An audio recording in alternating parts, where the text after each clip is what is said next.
안녕하세요. 저는 부산에서 작은 식당을 운영하고 있는 40대 초반의 남자입니다. 이런 곳에 제가 글을 쓰게 될 줄은 몰랐는데 어디 말할 곳도 하나 없고 평소 와이프가 유튜브로 다른 사람들의 사연을 듣는 것을 좋아했던 것이 생각이 나 이렇게 적어봅니다. 이렇게 적으면 하늘나라에 있는 우리 와이프도 이걸 들어줄까 싶네요. 사별한 지는 이제 1년 정도 되어 갑니다. 일부러 더 정신없이 살다 보니 시간이 가긴 가네요. 재혼은 생각해 본 적도 없고 앞으로도 아들을 키우며 혼자 쭉 살 생각입니다. 와이프를 그리워하면서요. 와이프 없이 저 혼자 행복하게 살 자신이 없거든요. 와이프와 아들과 함께 좋은 집에서 안정적으로 살고 싶었을 뿐인데 왜 이렇게 되었는지 아직도 제 자신이 원망스럽고 그놈의 집이 뭐라고 집을 사는데 집착했었는지 아직도 후회만 남네요. 내 집 마련 같은 건 평생 못해도 좋으니 와이프가 살아 돌아올 수 있으면 좋겠습니다. 저는 가난한 집에서 자랐습니다. 편모 가정인데다가 어머님께서는 오랫동안 병상에 누워 계셔서 가끔 하는 부업 말고는 수입이 거의 없다시피 했습니다. 덕분에 저는 중학생 때부터 여러 아르바이트를 전전해야 했어요.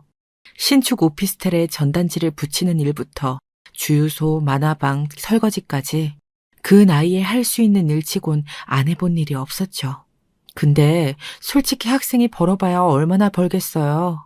월세 내고 입에 풀칠할 정도 겨우 버는 거죠.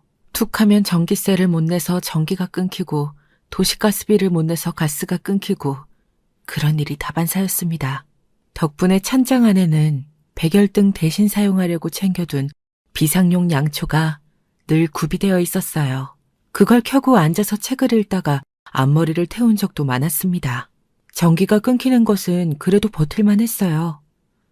가장 불편한 건 수도가 끊기는 것이었습니다. 수도가 끊기는 날에는 집 근처 공원 화장실에 가서 씻어야 했거든요. 그래도 월세만큼은 절대 밀리지 않고 내려고 애썼어요. 집마저 없으면 거리에 나앉으면 그건 저희 모자에겐 사형 선고나 다름없었거든요. 어떻게든 집만 있으면 돼. 그 생각이 강박처럼 뿌리내린 것 같아요. 학교가 끝나면 편의점으로 달려가서 편의점 알바를 늦게까지 하고 편의점 알바가 끝나면 만화책방으로 가서 자정이 넘은 시간까지 일을 하는 생활이 이어졌습니다. 그렇게 악착같이 사는데도 어머니의 병원비만큼은 도무지 벌리질 않더군요.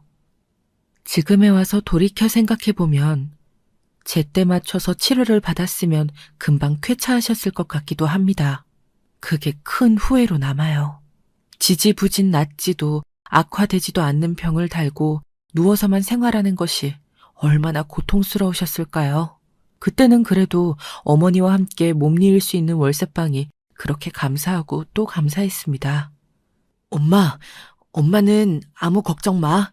내가 열심히 공부하고 또 열심히 벌어서 우리 집안 가장 노릇 잘할게. 얼른 돈 벌어서 우리 걱정 없이 살 집도 사고. 내겐 너무 미안하구나. 왜 그런 말을 해, 엄마. 나 괜찮아요.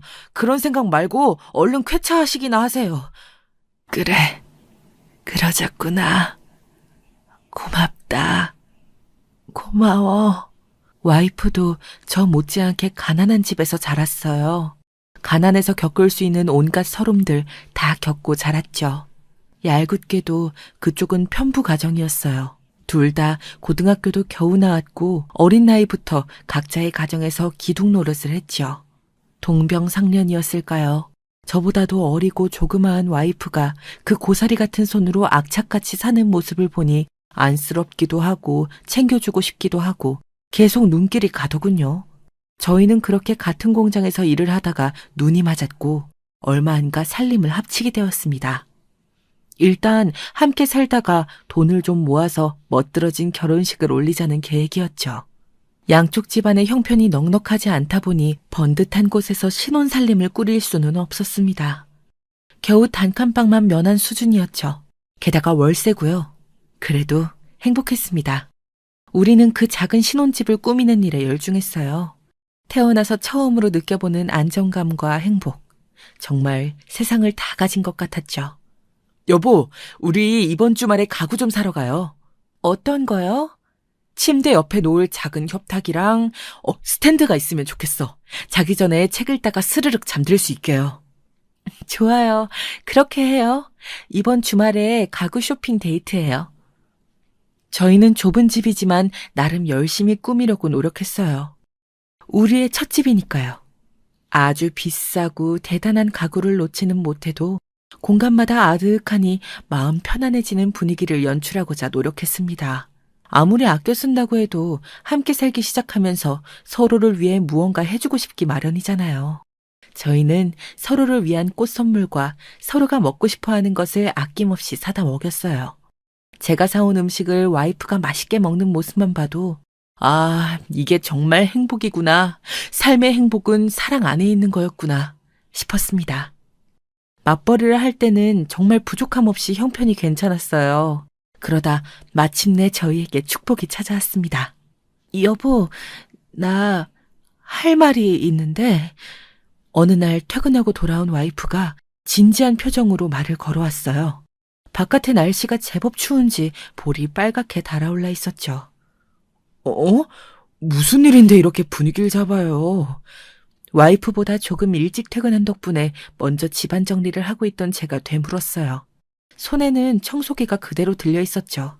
내가 몇 주 전부터 소화도 안 되고 허리도 뻐근한 게 컨디션이 영 안 좋다고 했잖아요. 그랬죠. 당신 이제 아빠 돼요. 그게 정말이야? 저는 너무 깜짝 놀라 청소기도 놓쳐버리고 아내를 와락 안았어요. 반사적으로 뛰어가서 안았는데 그 순간에도 배에 무리가 갈까 저도 모르게 힘 조절이 되더라고요. 본능적으로 말이에요. 결혼 초기부터 아이 계획이 있었어요. 남들에 비해 그렇게 일찍 한 결혼이 아니어서 더 서두르는 감이 없잖아 있었죠. 번번이 시기를 놓치다가 드디어 아기가 생긴 거였어요. 고마워. 여보 고마워. 저는 와이프를 끌어안고 행복에 겨워 눈물을 흘렸습니다. 주책이죠? 나도 고마워, 여보. 그날의 행복이란 정말 세상을 다 가진 것 같았습니다. 우리 잘 살자. 내가 열심히 벌어서 우리 가족 호강하게 해줄 거야. 와이프도 말없이 제 품에 폭 안겨서 고개를 끄덕이더라고요. 그래요. 우리 잘 살자. 행복하게. 그런데 아이가 생기고 나니 혼자 버는 돈으로 세 식구를 먹여 살리는 것이 여간 빠듯한 게 아니었어요. 낮에는 공장을 나가고 밤에는 대리운전을 하면서 버티고 또 버티다 보니 제게도 꿈 같은 기회가 오더군요. 야, 상준아, 언제까지 공장 다니고 대리운전하면서 살래? 먹고 살기야 하겠지만 가정에 충실해야 하지 않겠냐? 지금 한참 쑥쑥 자랄 때인데 그 시절 놓치면 후회한다 너. 그러지 말고 내가 아는 식당 있지? 그거 인수해서 해봐라 한번. 난 이제 정리하고 지방에 가려고 하거든. 너한테 넘기는 거면 단골 손님들한테 이야기 잘 해놓을게. 어때? 너니까 권리금이고 뭐고 없지 마. 재수 씨하고 같이 해봐. 일은 좀 바빠질지 몰라도 계속 얼굴 보고 붙어있을 수 있으니 그게 어디냐. 식당 한편에 지낼 수 있는 작은 방도 있으니까. 그렇게 오래 알고 지내던 형님이 운영하던 식당을 거의 거절하고 할 수 있는 금액에 인수했습니다. 열심히 일하는 제 사정을 봐주신 거였죠. 제가 알기로 형님의 식당은 단골도 많고 아침, 점심, 저녁 장사가 다 괜찮았거든요. 덕분에 남들만큼은, 아니 남들보다 조금 더 벌며 살게 되었죠. 가방끈이 짧아 배운 게 없으니 남들보다 오래 일해야 했고 몸이 고생해도 돌아오는 보상은 쥐꼬리 같았는데 식당을 시작하니 제 팔자에 없던 사장님 소리도 듣고 저만 열심히 하면 돈도 꽤 벌 수 있다는 희망도 생겼습니다. 그러다 보니 그동안에는 꿈도 꾸지 못했던 과분한 목표, 내 집 마련을 목표로 살게 되었어요. 어릴 때부터 쫓기던 이사를 다니느라 한 곳에서 진득하게 살지 못하고 이 동네 저 동네를 전전했는데 그게 한이 됐었거든요. 집주인이 월세를 보채고 보증금 인상을 넌지시 떠보는 것도 큰 스트레스로 남았고요. 제 몸 편하게 누일 곳이 있어야 마음 편히 살 수 있겠구나. 어느샌가 그런 생각을 하게 되었습니다. 또 제 아들놈만은 친구들과 떨어지는 일 없이 초등학교, 중학교, 고등학교를 모두 한 곳에서 다니게 해주고 싶은 마음도 컸고요. 다행히 와이프도 고생을 하며 살았던 사람인지라 이런 제 마음을 잘 알아주더군요. 본인도 한 곳에서 몇 년씩 털을 잡고 사는 사람들이 부러웠다면서요. 워낙에 알뜰살뜰한 사람이고 사치를 부리는 모습을 본 적이 없기에 결혼하자마자 집안 경제권은 모두 와이프에게 넘겼습니다. 저는 용돈을 받아 생활했고요. 화장품도 샘플을 차곡차곡 모아서 쓰고 아는 친구가 자기한테 안 받는 화장품을 주었다며 그것을 모아 쓰곤 했었죠. 그러지 말고 좋은 걸 사서 쓰라고 해도 공짜로 좋은 걸 받았는데 뭐하러 또 돈을 쓰냐며 사양하던 와이프였어요. 그러니 이런 일이 있을 거라고는 생각을 못했었죠. 와이프는 요리 실력이 꽤 준수했지만 저는 음식하는 것을 즐기는 사람도 아니었고 식당에서 일을 해본 경험도 딱히 없어서 처음 식당을 인수받았을 때는 정말 모든 것이 쉽지가 않았습니다.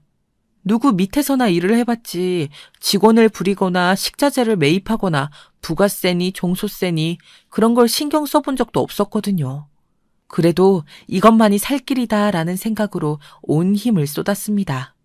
든든한 와이프가 곁에서 묵묵히 함께 고생해 주었죠. 일이 바쁘다가도 쬐끄만 아들 녀석이 한 손 거들겠다며 테이블을 닦고 하는 모습을 보면서 힘을 낼 수 있었습니다.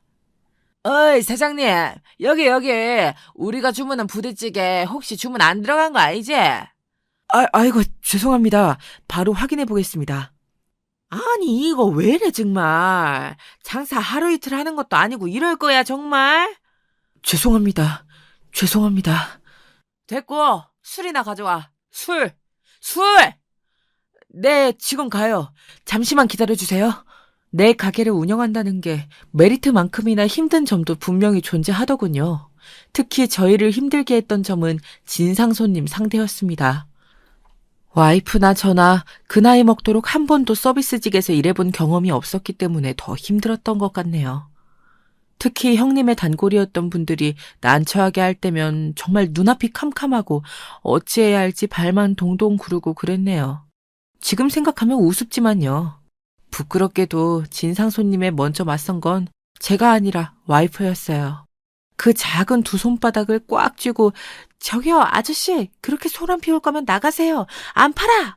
하는 모습이 어찌나 당차던지 단골이 많은 식당 특성상 찌개를 안주 삼아 시켜놓고 세워라 내어라 하시는 분들이 아주 많았습니다. 술이 들어갈수록 말을 툭툭 내뱉게 되고 슬슬 선을 넘는 사람도 있고 그런 법이잖아요. 와이프는 그런 사람들에게 칼같이 대했어요. 저는 소문이라도 나서 그나마 있던 단골이 다 떠나면 어쩌나 마음 졸였거든요. 어리석었죠. 부끄럽고요. 제가 해야 할 일을 와이프에게 떠넘긴 것 같아서 미안했죠. 그래서 어느 날부턴가 저는 변하기로 마음먹었습니다. 취객들이 조금이라도 큰 소리를 내면 단골이든 아니든 먼저 다가가서 주의를 주기 시작한 거예요. 솔직히 말하자면 제가 한 소리 한 이후에 발길을 뚝 끄는 손님도 있긴 있습니다. 그렇지만 그런 손님은 없는 게 낫더라고요. 덕분에 와이프도 다른 손님들도 불편할 일 없잖아요. 변한 건 또 있습니다.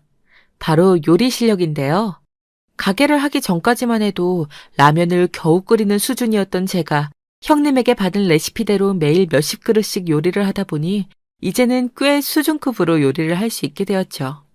물론 저희 가게에서 파는 메뉴에 한해서요. 아빠, 나는 아빠가 끓여준 김치찌개가 세상에서 제일 맛있어. 아이고 정말? 응, 다른 건 엄마가 만들어준 게 더 맛있는데 김치찌개는 아빠가 만들어준 게 제일 맛있어. 연석이 고맙다. 어린 아들의 칭찬에 세상을 다 가진 기분이었네요. 그렇게 온 가족이 식당에 몰두한 지 몇 년이 지나니 어지간한 사람들의 월급 두세 배는 벌게 되었습니다. 다달이 매출이 오르는 것을 보는 게 여간 재미있는 게 아니었죠. 공장을 다닐 때는 제가 아무리 생산량을 늘리고 품질 좋은 제품을 만들고 남들보다 열심히 일을 해도 떨어지는 돈이 매달 같았는데 자영업은 다르잖아요. 밤낮 없이 일한 대가가 그대로 눈에 보이니 뿌듯했죠. 와이프는 제가 식당 일에만 몰두할 수 있게 물신양면으로 도왔습니다. 처음 해보는 일이라 시행착오도 많이 겪고 어려운 일도 많았거든요. 여보, 당신은 식당 일에만 신경 써요. 집안은 내가 알아서 꾸려. 우리 세 가족의 생계와 행복이 여기 달려있는 거 알죠? 정민이 아빠, 믿어요. 화이팅! 고마워, 여보. 나 우리 가족을 위해 열심히 할게. 생각해보면 함께 식당을 꾸려나가면서도 유관이 집안일이니 그런 것까지 도맡아서 다 해주었네요. 그럴수록 와이프가 어련히 알아서 잘하겠지 하면서 집안일에는 관여하지 않게 되었습니다. 그만큼 와이프를 믿었고요. 매일 가져다주는 액수가 늘어도 와이프는 한결같이 마트 할인 전단지를 보며 할인하는 품목을 사오고 그 흔한 가방 같은 거에도 욕심을 내는 법이 없었어요. 이렇게 알뜰살뜰하고 근검절약이 몸에 배어있는 사람이 어디 또 있을까요? 저희는 정말 말 그대로 허리띠를 졸라맸어요. 물론 아들에게 들어가는 건 빼고요. 와이프가 옆에서 열심히 절약하는 모습을 보여주니 저도 절로 그렇게 되더라고요. 한 번은 이런 일도 있었어요. 이게 무슨 냄새지? 어디서 탄내 안 나요? 여보, 옷! 옷! 탄내가 나서 돌아보니 의자 뒤에 걸어둔 패딩이 난로에 조금 녹았더라고요. 신혼 초에 커플로 맞춰 산 패딩이었는데 와이프는 속상한 얼굴로 패딩을 물끄러미 바라보다가 방에서 테이프를 들고 나왔어요. 그러더니 그 위로 테이프를 쓱쓱 바르는 게 아니겠어요. 새로 사준데도 한사코 손사래를 치던 와이프. 너무 기특하고 고마웠죠. 예뻐 보이고요. 어느 날 문득 이 정도로 아껴 살았으면 이제 어느 정도 돈이 모였을 것 같다는 생각이 들어 와이프에게 물었습니다. 여보, 우리 그동안 얼마나 모았어? 그래도 꽤 모였지? 모으긴 모았지. 내가 어디 허투루 쓸까봐 그래요? 잘 모은다고 모으는데 아직 택도 없네. 요즘 집값이 얼만 줄 알아요? 10년 일해서 번 돈으로 집을 살 수 있었으면 내 집 마련 못한 사람이 어디 있겠어. 게다가 당신 부모님 빚 갚는다고 보태드린 것도 좀 있고 아끼고 아껴도 이것저것 빠져나가는 게 많아요. 어느 정도 모아야 말을 하지. 아직은 무리야. 당연히 아직 집 살 만큼 모으지 못한 건 알지. 그냥 얼마나 모았나 해서 어디 작은 변두리 집 구하기도 힘들까? 대출 끼고 살 정도는 되지 않아? 대출이 어디 개 이름인가요? 우리 처음 살던 월세방 생각해봐요. 지금 전세 대출 이자 나가는 것도 한두 푼이 아닌데 집 산다고 대출 더 받으면 그 이자는 어떻게 감당해? 터무니없는 소리 말고 더 열심히 모을 생각해요, 우리. 나도 당신 힘들지 않게 안 밖으로 열심히 도울게. 그래도 중간중간 괜찮은 매물 있나 보기는 할게요. 그럼 됐지? 와이프 성격에 그렇게까지 말할 사람이 아닌데 그날따라 조금 이상하다고 생각을 하긴 했습니다. 중간에 이야기가 다른 곳으로 새어버리는 바람에 얼마나 모았는지 정확한 액수는 듣지도 못했고 말이죠. 하지만 그때는 아직 한참은 더 모아야 하나 보다. 역시 내 집 마련 정말 쉽지 않구나 하고 대수롭지 않게 넘겼어요. 와이프의 말이 일리가 있다고 생각했거든요. 와이프를 철석같이 믿고 있기도 했고요. 저희는 그렇게 열심히 식당을 운영하며 내실을 다졌습니다. 아주 큰 집은 아니지만 결혼 몇 년 만에 드디어 저희 세 가족 아늑하게 살 수 있을 만한 전셋집도 하나 구했고요. 여보, 우리 드디어 월세방 탈출이야. 고마워. 당신이 아껴 살아준 덕분이야. 이렇게 한 발 한 발 나아가다 보면 언젠가 우리 이름으로 된 집도 살 수 있을 거야. 고마워, 정민이 엄마. 저희는 식당 일로 바쁜 와중에도 입주 청소부터 가구 배치까지 모든 것들을 전부 직접 했어요. 잠을 줄여가면서요. 한 발씩 행복을 향해 꾸준히 나아가고 있다는 충실한 만족감이 저희를 들뜨게 했거든요. 집이 참 넓다, 그쵸? 우리 짐 다 넣어도 공간이 많이 남을 것 같아. 방도 하나 늘었으니까 처음에 신혼집 꾸미기 했던 것처럼 또 예쁘게 꾸미고 살아요, 우리. 저희는 처음 살림을 합칠 때 생각하며 얼마간 또 행복에 젖은 생활을 했습니다. 아빠, 내 방이 엄청 넓어졌어요. 너무 좋아요. 저희는 그렇게 아껴 가면서도 아들은 학원도 보내고 최신 유행한다는 게임기도 사주면서 남부럽지 않게 키웠습니다. 아빠 고마워요 하는 말을 들을 때마다 어찌나 행복하던지요. 몸은 좀 고돼도 내일을 향한 희망이 늘 있었죠. 다 그 사람 덕분이다 생각하고 살았습니다. 그런데 어느 날부턴가 밤에 잠을 깨면 옆에 와이프가 없었어요. 저는 의심이 들기 시작했죠. 이상한 일이잖아요. 한두 번이야 잠깐 친구를 만나러 갔나 하고 넘길 수도 있지만 주기적으로 사라지는 건 확실히 문제가 있으니까요. 일어나서 그냥 나갔다가 들어오는 날들도 있었지만 몇 번은 집안에 반찬까지 싸서 나가더군요. 그 꼴을 보니 100% 바람이라는 확신이 들었습니다. 바람이 아니고서야 집에 있는 반찬까지 싸들고 나갈 일이 없잖아요. 상상조차 못한 일에 손이 떨리고 하늘이 원망스러웠습니다. 가족들 먹여 살리겠다고 뼈 빠지게 일한 대가가 와이프의 외도라니 믿을 수가 없었어요. 이런 제 마음을 알리 없는 아들이 쌕쌕거리며 자는 모습을 보니 이성적으로 판단하자는 생각이 들었습니다. 아들을 생각하면 이대로 이혼할 수는 없는 노릇이었습니다. 가게 일로 바쁜 아빠보다 엄마와 함께 보내는 시간이 더 많기도 했고 모든 것이 서투른 저보다 꼼꼼하고 야무진 엄마 밑에서 자라는 게 아들한테도 좋을 텐데 그렇다고 바람을 핀 와이프에게 애를 맡길 수도 없는 노릇이다 싶어 우선은 이야기나 들어보자 했습니다. 저는 가게가 한가한 틈을 타 와이프에게 슬쩍 물었어요. 당신 말이야, 요즘 밤에 어딜 그렇게 나다니는 거야? 도시락까지 싸들고 나가는 거 내가 다 봤어. 갑작스런 제 말에 와이프는 눈에 띄게 당황하더군요. 눈도 못 마주치고 안절부절 못하는 걸 보니 제 예상도 틀리지 않았다고 생각했습니다. 도시락까지 싸들고 나가는 거 내가 모를 줄 알았어? 무슨 소리야. 내가 나가긴 어딜 나가. 당신 식당에서도 집밥 먹으라고 도시락 싸는 걸 그렇게 말하면 어떡해. 와이프는 당황해서 변명을 해대더군요. 하늘이 무너지는 것 같았습니다. 그간 믿어온 것에 대한 배신감이 너무 커서 저도 모르게 큰 소리를 내고 말았습니다. 변명을 하려거든 제대로 해. 내가 하루 이틀 그런 걸로 이렇게 말 꺼내는 건 줄 알아? 뭔가 일이 있겠거니 하고 몇 줄을 지켜봤어. 자그마치 몇 줄을 말이야. 당신을 믿었었으니까. 근데 믿음에 대한 대가가 겨우 이거야? 당신 솔직하게 말해. 다른 남자 있어? 제가 이렇게까지 말하자 와이프는 체념했는지 한숨을 푹 쉬고 그동안 숨겨왔던 이야기를 털어놓더군요. 사실 와이프는 밤마다 저 몰래 파트타임 아르바이트를 하고 있었습니다.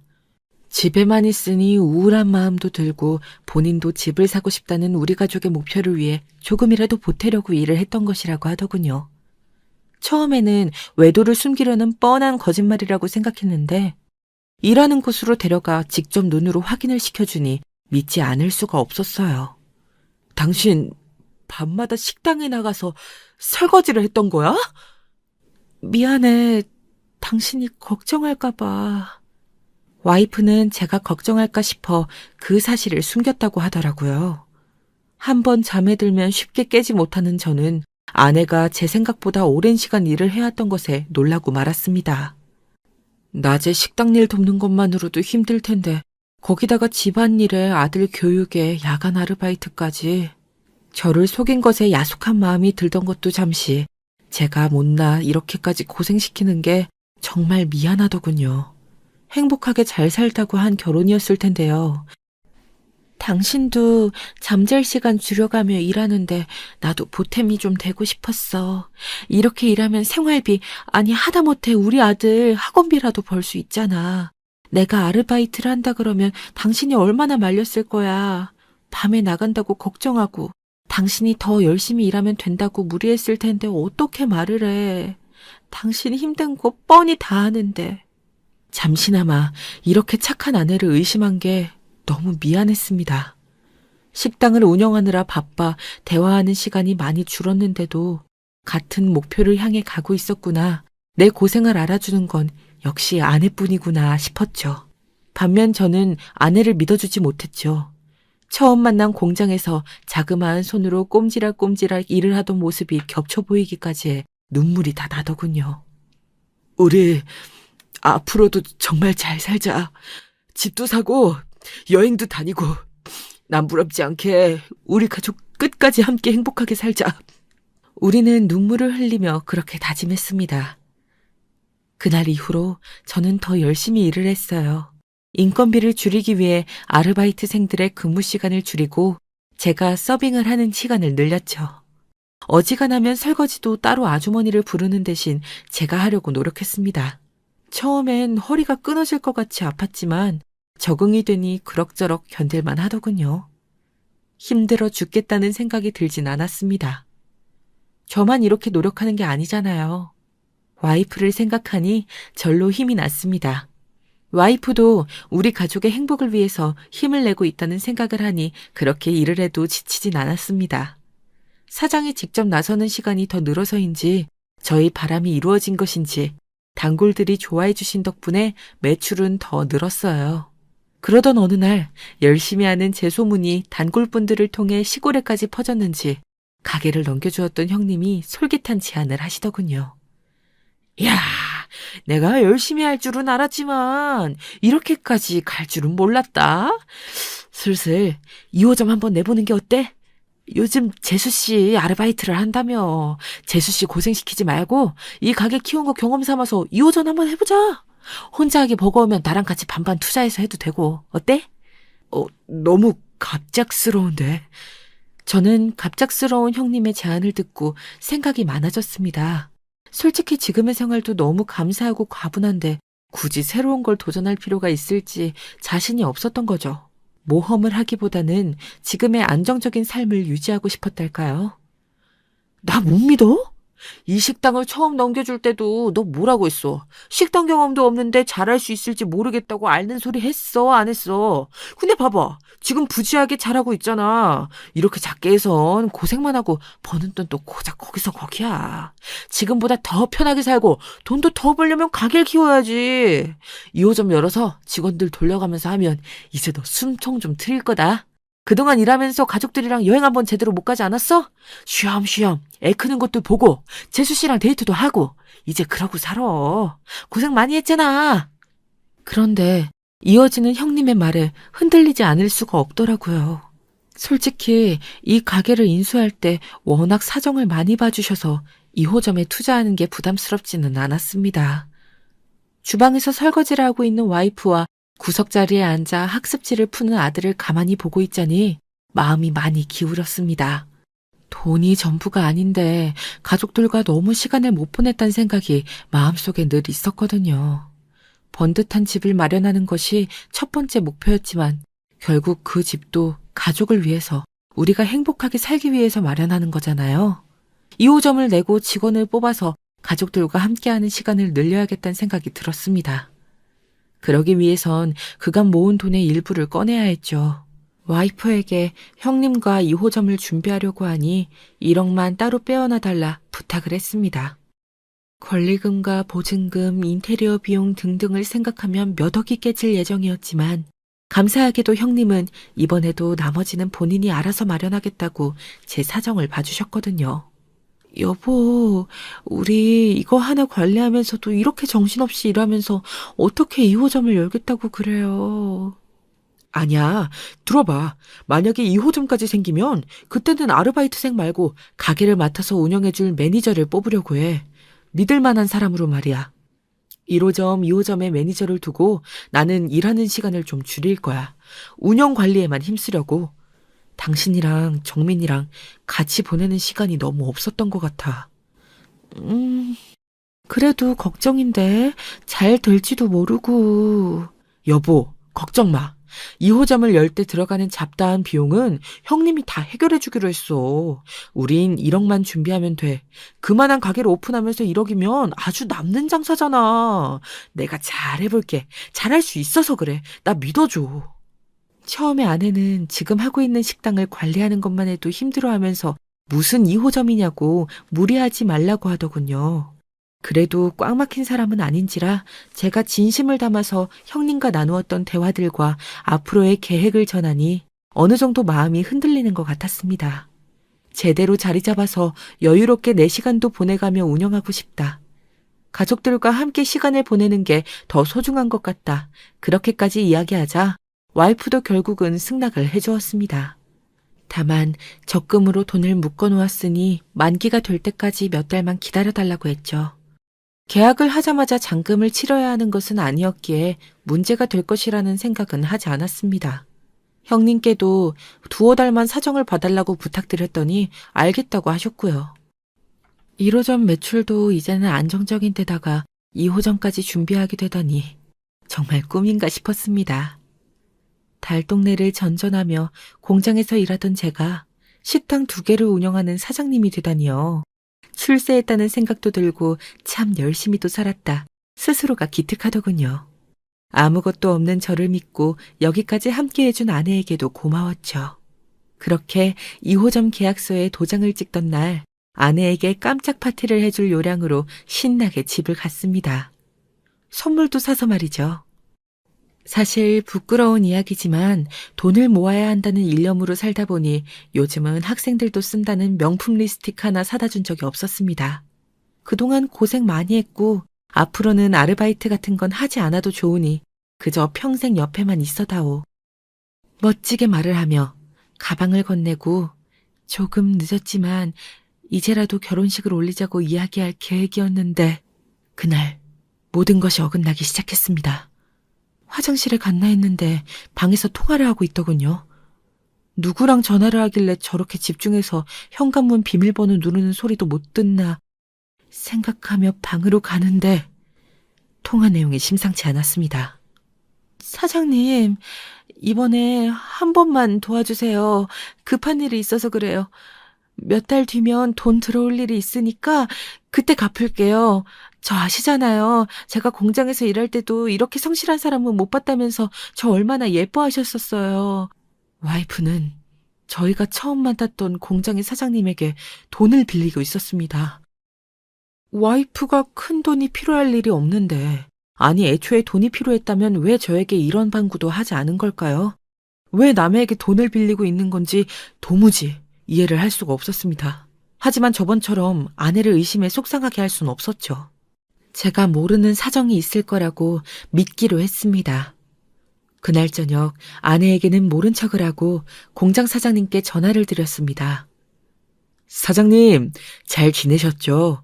너무 오랜만에 전화를 드리네요. 아니, 부부가 쌍으로 왜 이래? 자네 식당 잘 된다고 하지 않았어?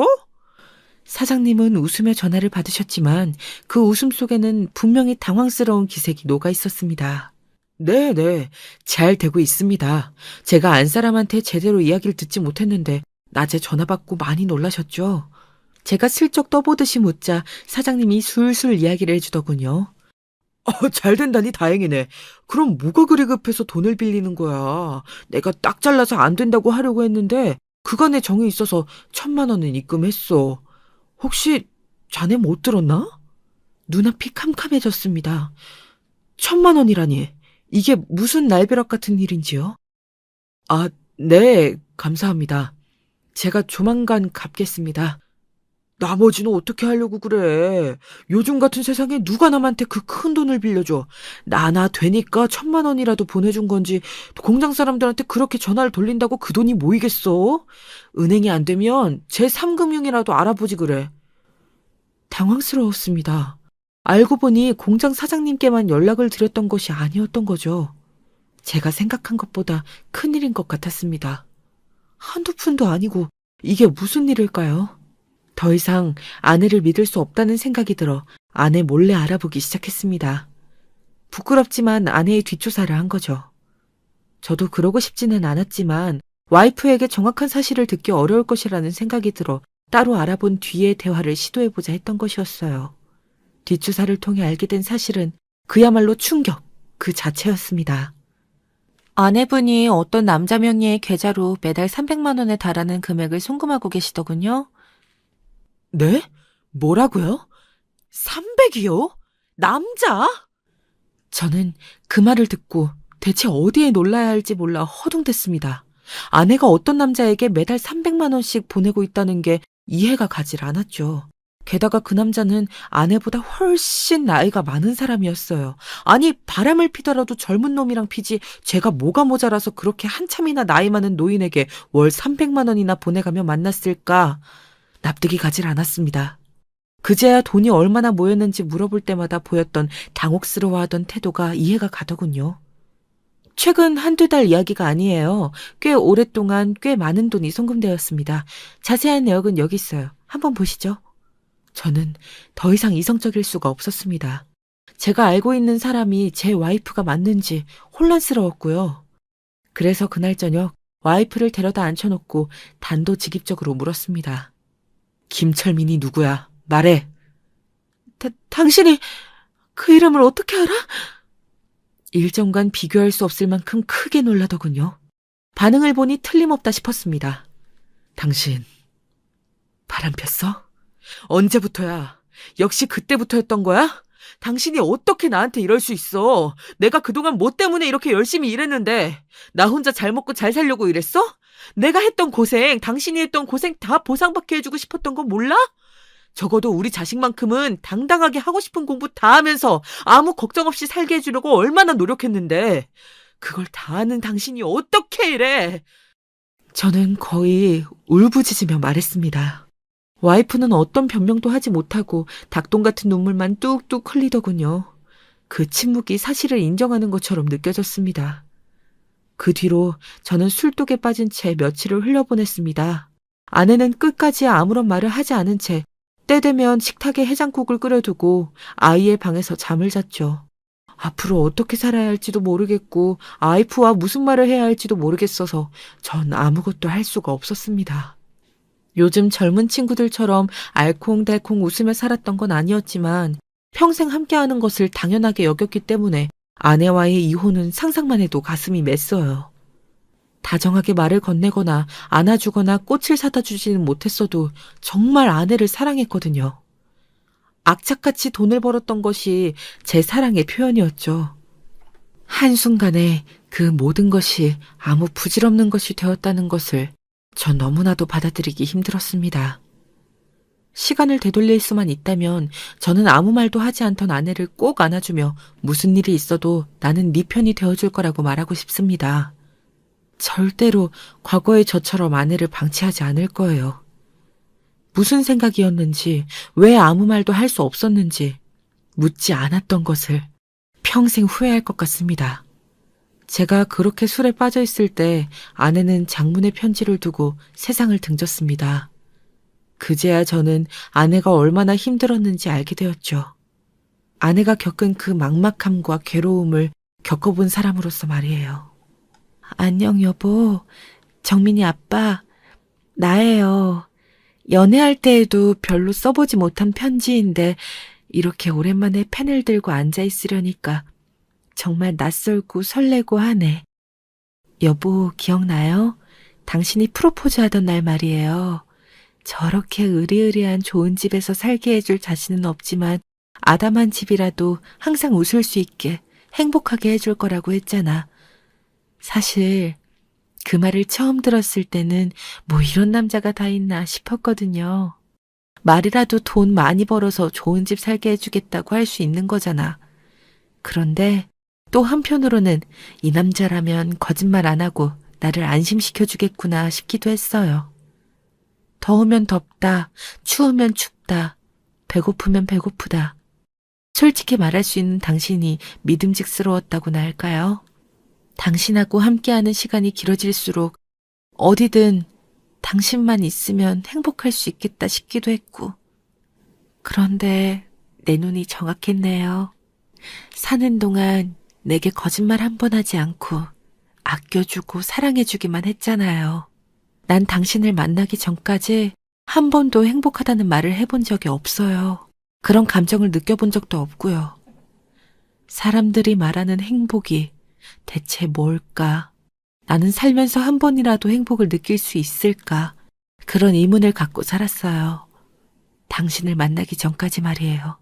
나 당신과 함께 살면서 정말 행복했어요. 이렇게 살 수만 있다면 평생 행복하겠다 싶었어요. 내가 당신한테 이런 비밀만 만들지 않았어도 우리 평생 행복할 수 있었을 텐데 끝까지 좋은 부인으로 남아주지 못해서 미안해요. 서로에게 가족이 되어주잔 약속 끝까지 지키지를 못했네. 나는 당신 덕분에 가족의 참된 의미를 알게 되었어요. 우리 정민이랑 당신이랑 셋이 계속 함께하고 싶었는데 미안해요. 다 내 탓이야. 내가 어리석었어. 그런데 이제 너무 힘에 부쳐요. 삶이 너무 무거워서 감당하기가 힘들어. 미안해. 미안해요, 여보. 연신 미안하다고 하는 와이프의 편지에 눈물을 참을 수가 없더군요. 눈물이 뚝뚝 떨어져 편지를 적셨어요. 솔직히 말하자면 이렇게 갑작스럽게 떠나버린 게 원망스럽기도 했어요. 어떻게 이렇게 가버릴 수가 있나 야속하기도 하죠. 저는 혹시 아들이 들을까 숨죽여 울면서 다시 편지를 읽어내려갔어요. 거기에는 아내가 스스로를 벼랑 끝으로 내몰릴 수밖에 없는 이유가 상세히 적혀 있었어요.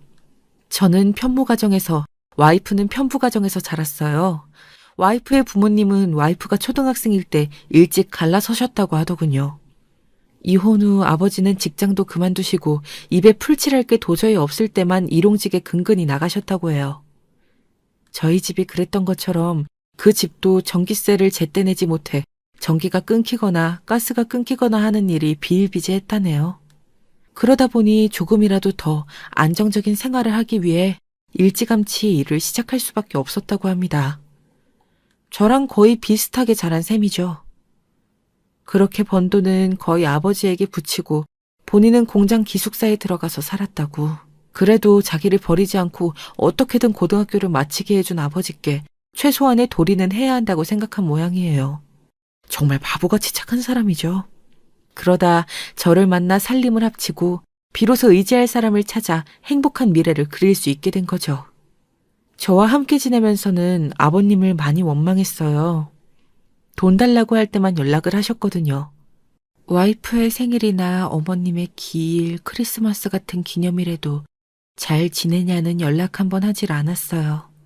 돈이 떨어지실 때만 연락을 넣으셨죠. 와이프는 그제야 아버님과 의절해야겠다는 마음이 들었다고 해요. 아버님이 어른스럽지 못하고 가정에 책임을 다하지 않았다는 사실을 실감한 거였죠. 그동안에는 아버님이 유일한 가족이었기 때문에 놓지 못하고 있다가 이제는 제가 생기니 용기를 낼 수 있었던 거죠. 그렇게 돈 보내달라는 말을 몇 번 무시하자 자연스럽게 아버님과의 관계는 끊어졌습니다. 아버님도 몇 번 보채다가 이젠 안 되겠다 싶었는지 먼저 연락하는 일이 없으시더라고요. 결혼한 지 1년쯤 됐을 땐가 잘 됐지 뭐. 서로 원망 말고 지금이라도 각자 인생을 살면 좋지. 아내가 어색하게 말하며 웃더라고요. 서로가 서로에게 연락을 하지 않았죠. 몇 년 동안요. 편지에 따르면 그러던 어느 날 느닷없이 아버님께 연락이 왔다고 해요.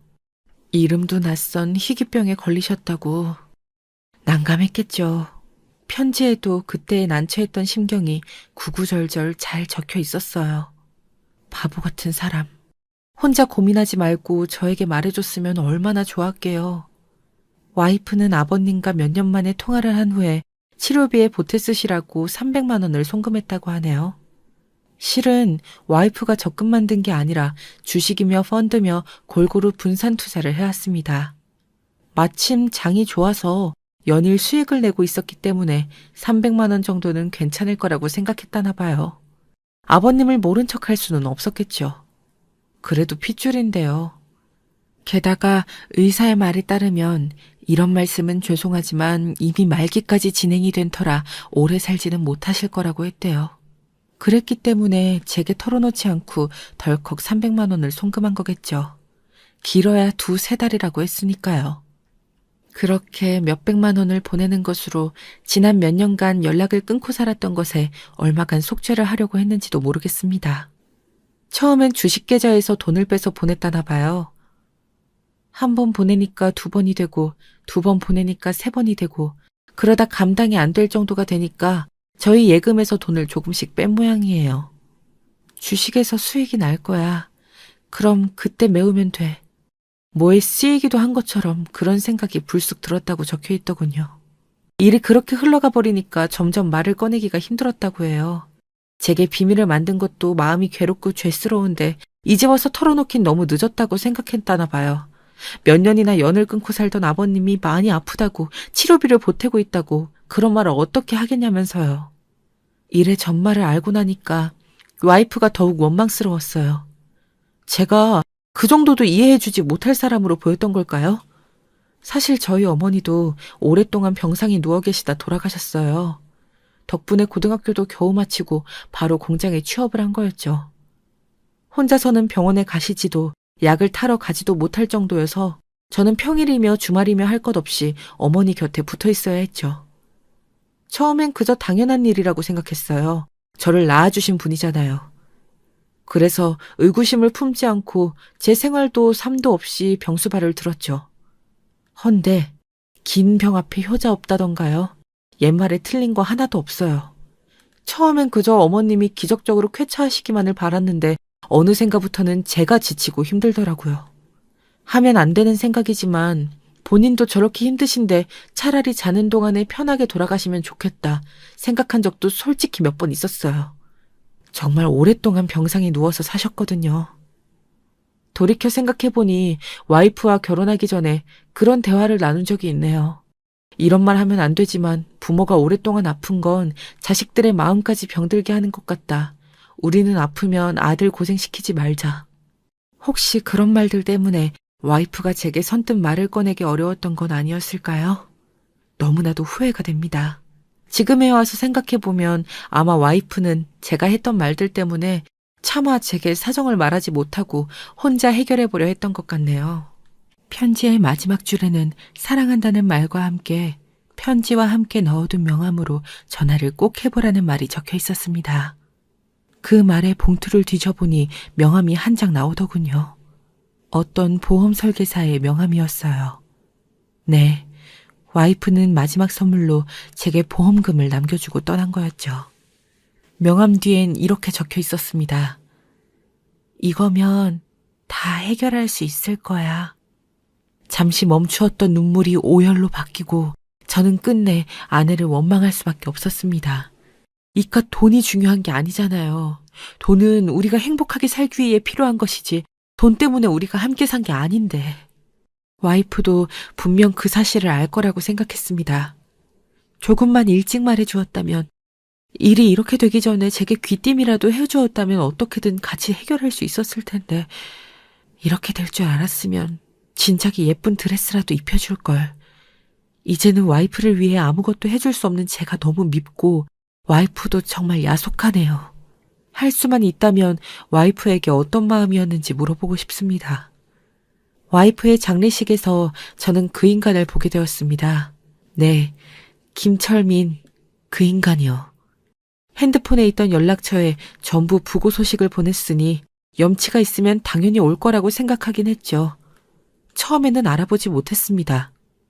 그런데 걸어 들어오는 폼이 많이 불편해 보이시더군요. 그제야 희귀병에 걸리셨던 사실을 떠올렸습니다. 상주석에 앉아있던 저는 황망히 일어나 그 인간 쪽으로 다가갔습니다. 한 소리 쏘아붙이려는 거였죠. 당신 때문에 선영이가 떠났다. 당신이 연락하는 바람에 우리 가정이 이렇게 됐다. 라고요. 그런데 울고 있더군요. 그것도 세상이 다 무너진 것처럼요. 그 눈물을 보고 있자니 제가 지금 이 사람을 원망해서 뭐 하겠나 그런 생각이 들었습니다.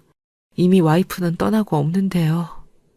이 자리에 있는 사람들이 다 아내의 마지막을 슬퍼하고 추모하기 위해 온 것이듯 이 사람도 똑같구나. 아무리 연락을 끊고 살았어도 자식은 자식이구나.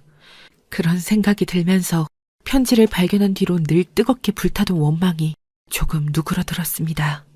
아버님은 제 팔의 상주 완장을 보시고는 그 자리에 무너지듯 엎드렸습니다. 미안해. 내가 미안해. 저는 그 말에 다시 눈물이 터지고 말았습니다. 괜찮아요. 일어나세요. 선영이 잘 보내주셔야죠. 남자는 한참을 그 자리에서 꺽꺽대며 울다가 겨우 절을 올리고 식당으로 자리를 옮겼어요. 저는 조용히 뒤를 따라갔습니다. 얼굴 한 번 본 적이 없지만 그래도 장인어른은 장인어른이니까요.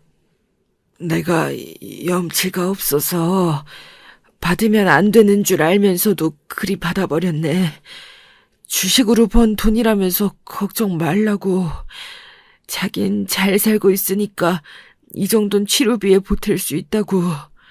그 말을 곧이곧대로 믿은 내가 잘못이지. 아니, 어쩌면 그냥 믿고 싶었는지도 모르겠네.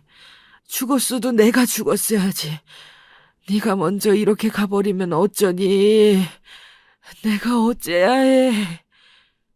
아버님은 아내의 발인 때까지 눈물을 멈추지 못하셨어요.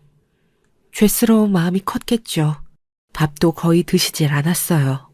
소주에 편육 몇 점 집어먹는 게 다였습니다. 그렇게 장을 다 치르고 발인까지 하고 나자 아버님은 홀연히 사라지셨어요. 그 뒷모습이 꼭 모든 걸 포기한 사람 같더군요. 차마 붙잡지를 못했어요. 연락해볼 엄두도 나질 않네요. 저도 같은 심정이었습니다. 정민이가 없었더라면 아마 아내의 뒤를 따라갔을지도 모르겠어요. 세상을 다 잃은 기분이었거든요. 아직 어린 티를 벗지 못한 아들 덕분에 그나마 살아야 할 이유를 찾을 수 있었죠. 정민이는 당연한 이야기지만 큰 충격을 받았습니다. 제 엄마가 떠난 뒤로 실어증에 걸려 다시 입으려는데 반년이 걸렸네요. 이제는 저도 정민이도 조금씩 상처를 치유해가고 있습니다. 집을 사겠다는 계획도 조금 수정되었어요. 지금 살고 있는 전셋집의 계약을 조금 연장하고 돈을 마련해서 인수하기로 한 거죠. 와이프가 살았던 흔적이 있는 집이니까요.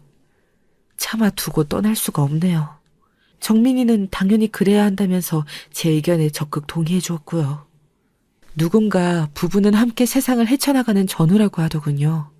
하지만 저희 부부는, 아니 적어도 제 아내는 홀로 싸워갔던 것 같다는 생각이 듭니다. 저희 부부는 대화가 부족했습니다. 서로의 사정을 알아주질 못했죠. 제가 조금만 더 아내의 표정과 마음을 살필 줄 아는 사람이었더라면, 한 번이라도 무슨 일 있는지 물어봤더라면 지혜롭게 상황을 이겨나갈 수 있지 않았을까요? 그런 생각이 저를 가장 괴롭게 합니다.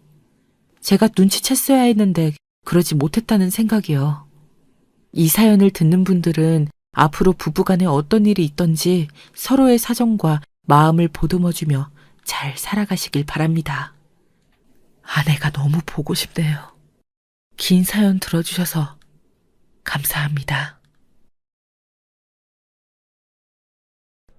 안녕하세요. 저는 곧 부록을 바라보는 30대 후반의 여성입니다.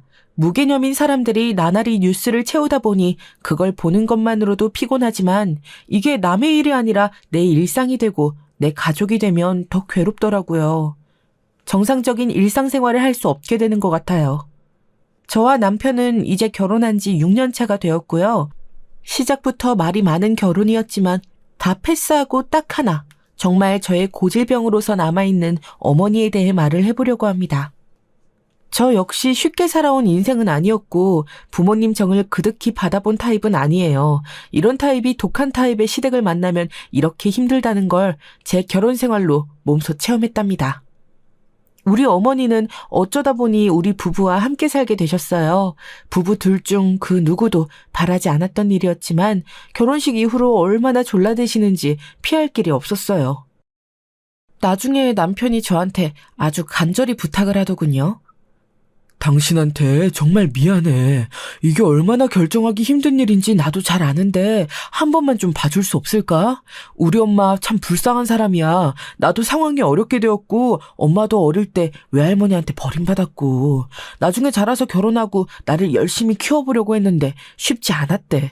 아버지도 돌아가시고 이제서 이렇게 힘들게 엄마랑 만나본 거라. 게다가 엄마도 마땅히 갈 데가 없고 너무 삶이 힘드신가 봐. 길게는 아니고 애기 생길 때까지만 같이 모시고 살면 안 될까? 처음에 이런 얘기를 듣고 당장은 얼굴이 찌푸려졌지만 저도 약간 환경이 비슷하긴 해요. 엄마 사랑을 많이 못 받고 자란 건 저나 남편이나 똑같았거든요. 친정아빠가 홀로 저를 키워오셨고 남편은 외가, 친가 여기저기 옮겨다니면서 힘들게 자란 케이스예요.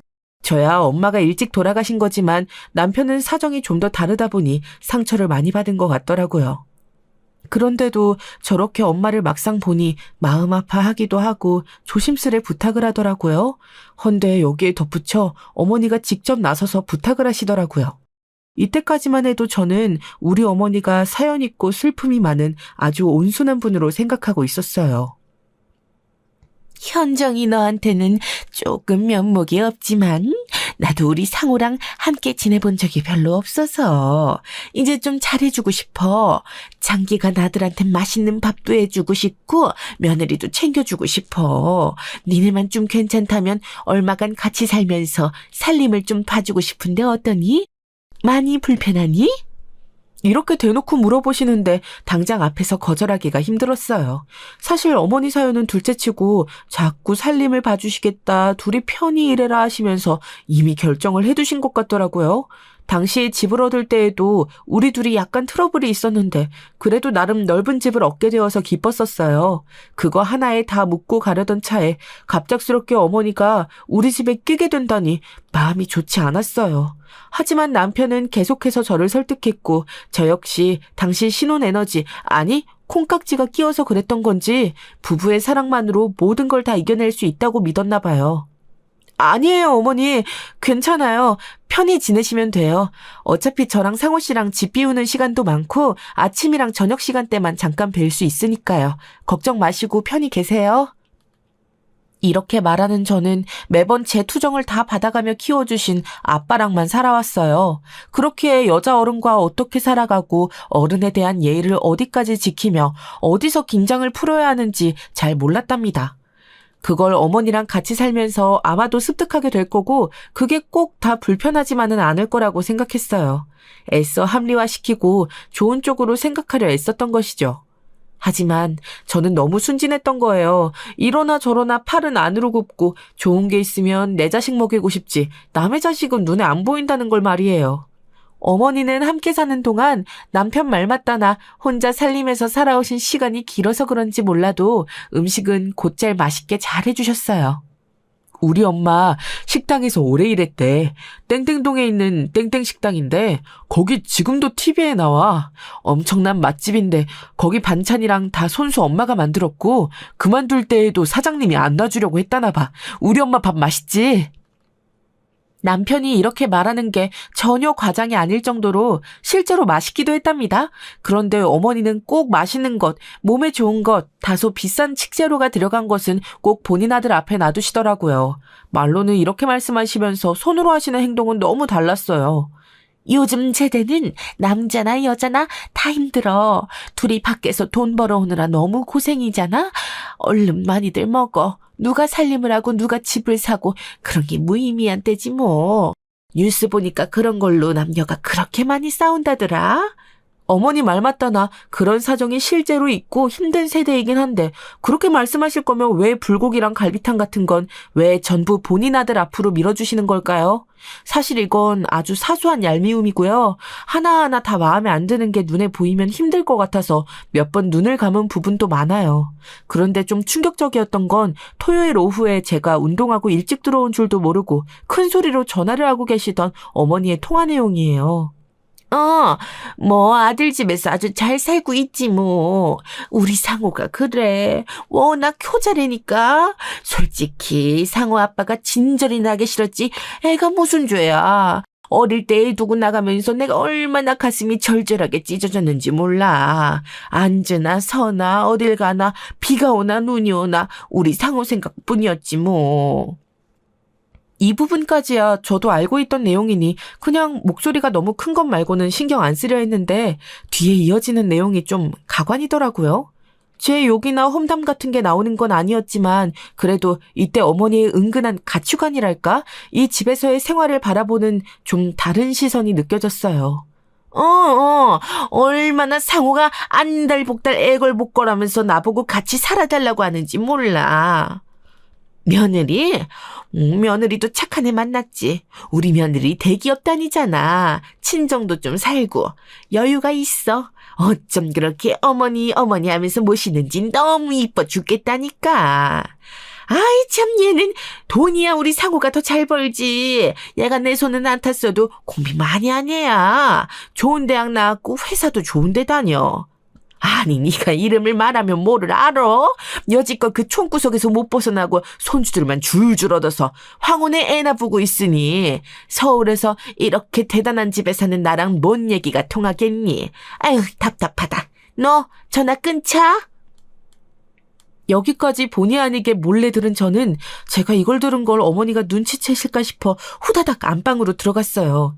솔직히 제 험담은 아니라고 쳐도 어쩜 저 전화 내용에는 몇 개를 빼곤 다 모조리 거짓말만 들어있는 것일까요? 저는 대기업 다니는 며느리도 아닐 뿐더러 우리 남편이 좋은 대학이요? 혹시 남편이 자기 엄마한테 그리 말했나 싶었는데 그렇지도 않았어요. 그냥 어머니가 자기 손 못하고 힘들게 자라서 고등학교 졸업만 겨우 한 자기 아들을 저렇게 남들한테는 거짓말로 올려치기를 하시는 것이었어요.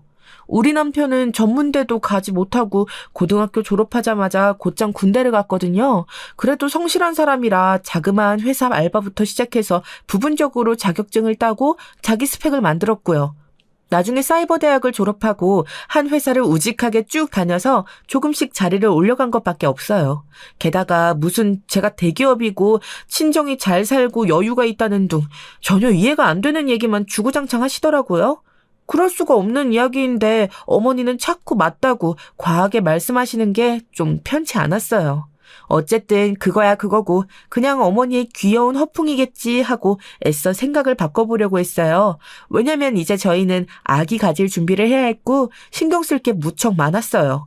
주변에 일찍 결혼했는데도 불임인 친구들이 있어서 왠지 모르게 조급해지더라고요. 남편도 그 부분은 저와 뜻이 같았고 최대한 저에게 맞춰주려고 애를 썼어요. 현정아, 스트레스 받고 힘든 거 없지? 혹시 너무 힘들면 회사 그만둬도 돼. 내가 어떻게든 혼자서 해볼 테니까. 지금은 아기 갖는 게 먼저잖아. 아니야. 아기 생길 때까지는 최대한 벌어둬야 하지 않겠어? 집도 이사 가야 할 테고 돈 들어갈 거 천지야. 마음은 편히 갖고 있으니까 걱정하지 마.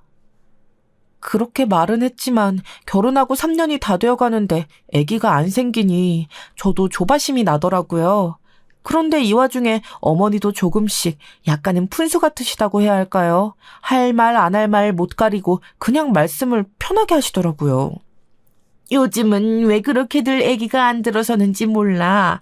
혹시 현정이 너 너무 욕심 부리는 거 아니니? 아기 들어서려면 그렇게 훤히 드러난 옷 입고 다니면 몸이 차가워서 안 돼. 밥도 얼마 안 먹고 맨날 찔끔 남기고 몸매 관리한답시고 그렇게 깨작깨작 먹고 독하게 운동하고 그러면 애기 안 들어서. 니네 더 늦기 전에 애는 가져야 될 거 아니냐? 저는 이런 참견 같은 거 절대 듣고 싶지 않았어요. 그리고 제가 깨작깨작 먹다니 솔직히 어머니랑 같이 밥 먹으면 식사할 맛 안 나긴 하거든요. 왜냐면 앞서 말씀드렸듯이 무슨 신데렐라에 나오는 계모도 아니고 어머니는 자꾸 음식 갖고 차별하세요.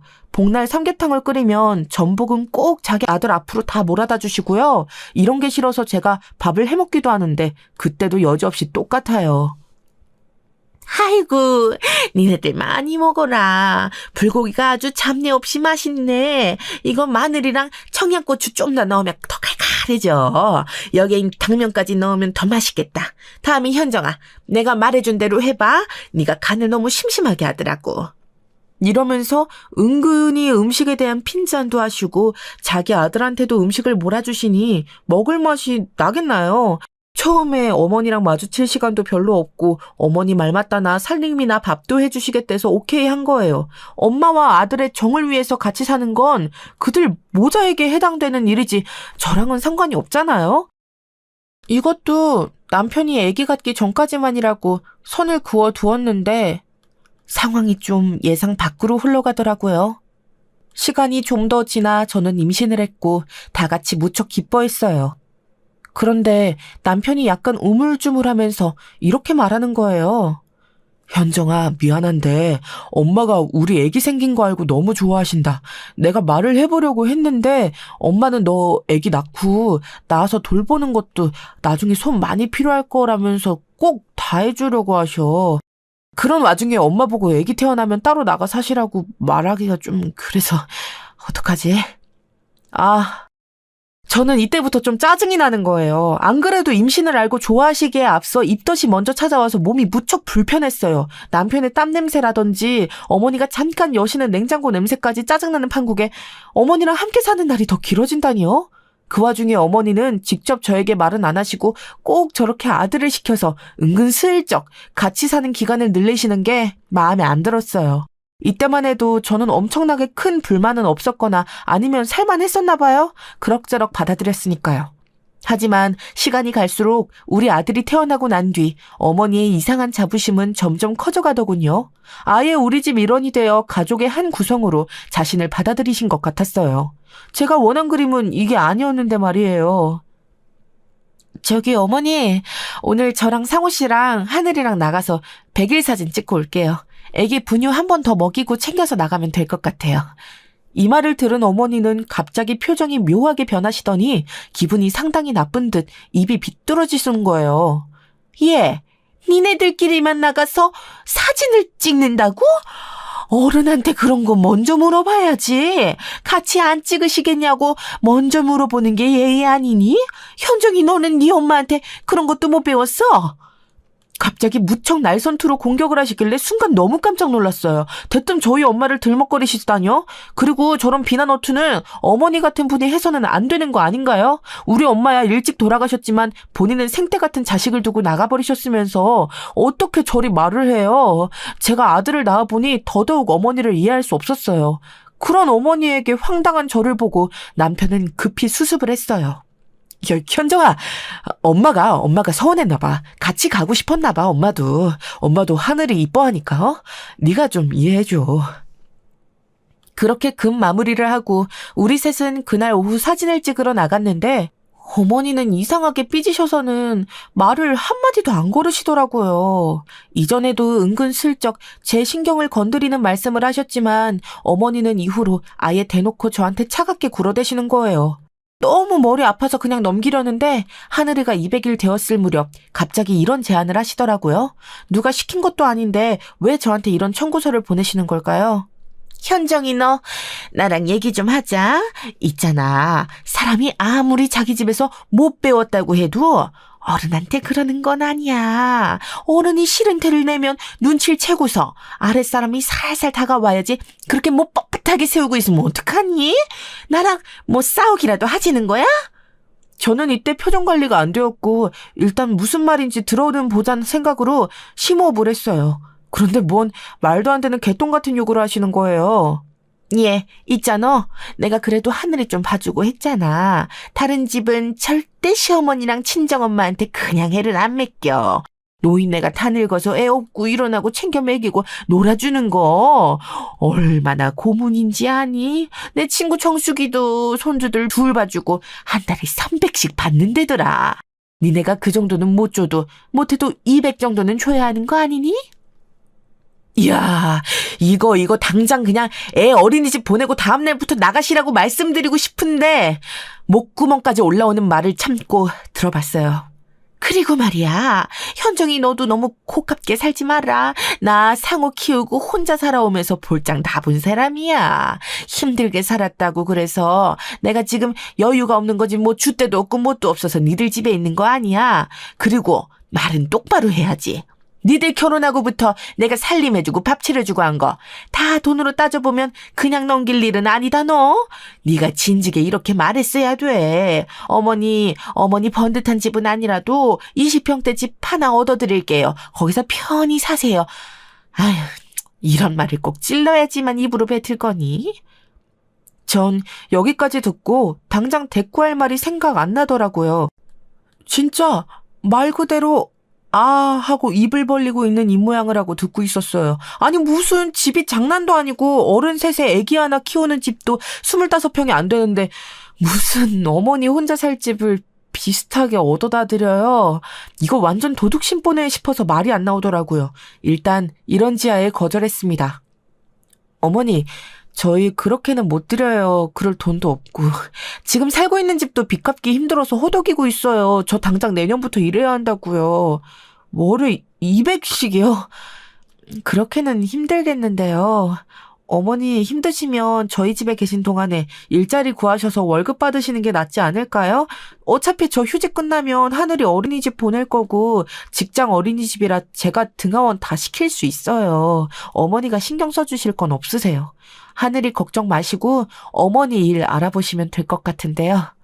그런데 어머니는 이 말에 아주 노발대발하면서 여지껏 보지 못했던 아주 괴랄스러운 성질을 부리시는 거예요. 암만 생각해도 이 태도는 저 말에 제가 찔끔 눈물 흘려가며 당연히 돈을 줄 거라고 생각했기에 그런 것 같아요. 안 된다고 딱 잘라 거절할 때부터 이마가 무슨 종이짝 구겨지듯 엉망이 되시더라고요. 뭐야? 아니 진짜 이게 무슨 소리래? 정말. 얘 현정아, 너 그게 말이 되는 얘기라고 생각해? 지금 하늘이가 벌써 시간이 얼마나 지났냐? 내가 니네 결혼해서 애들 낳고 태어날 때까지, 그리고 태어나서도 이 온통 고장난 몸으로 업어가며 봐줬어. 어떻게 말을 그렇게 개념 없이 하냐? 응? 네가 생각해도 지금 네 말 너무 이상하지 않아? 얘기가 그렇게 되면 저도 그냥 넘길 수가 없고 왠지 상황이 더 꼬일 것 같아서 반박을 했어요. 어머니, 저희가 원해서 어머니가 들어와서 사신 건 아니시잖아요. 아들이랑, 그러니까 어머니 아들 상우 씨랑 같이 살고 싶다고 하셨잖아요. 그렇다고 제가 뭐 생신을 안 챙겨드렸나요? 저희 여행 갈 때도 꼬박꼬박 같이 다니셔서 좋은 구경도 하셨고 한 달 용돈 밖에 나가 쓸 거 필요하다셔서 월 30만 원씩 드렸어요. 누구한테 지원받은 거 하나 없이 우리 부부 둘이서 꾸린 집이고 여기에 어머니까지 모시고 살며 어머니 숙식 다 해결하셨고 용돈도 별개로 받지 않으셨나요? 하늘이 나와서 조리하는 것도 도우미가 와서 다 해줬고 어머니께 부탁드린 건 없을 텐데요.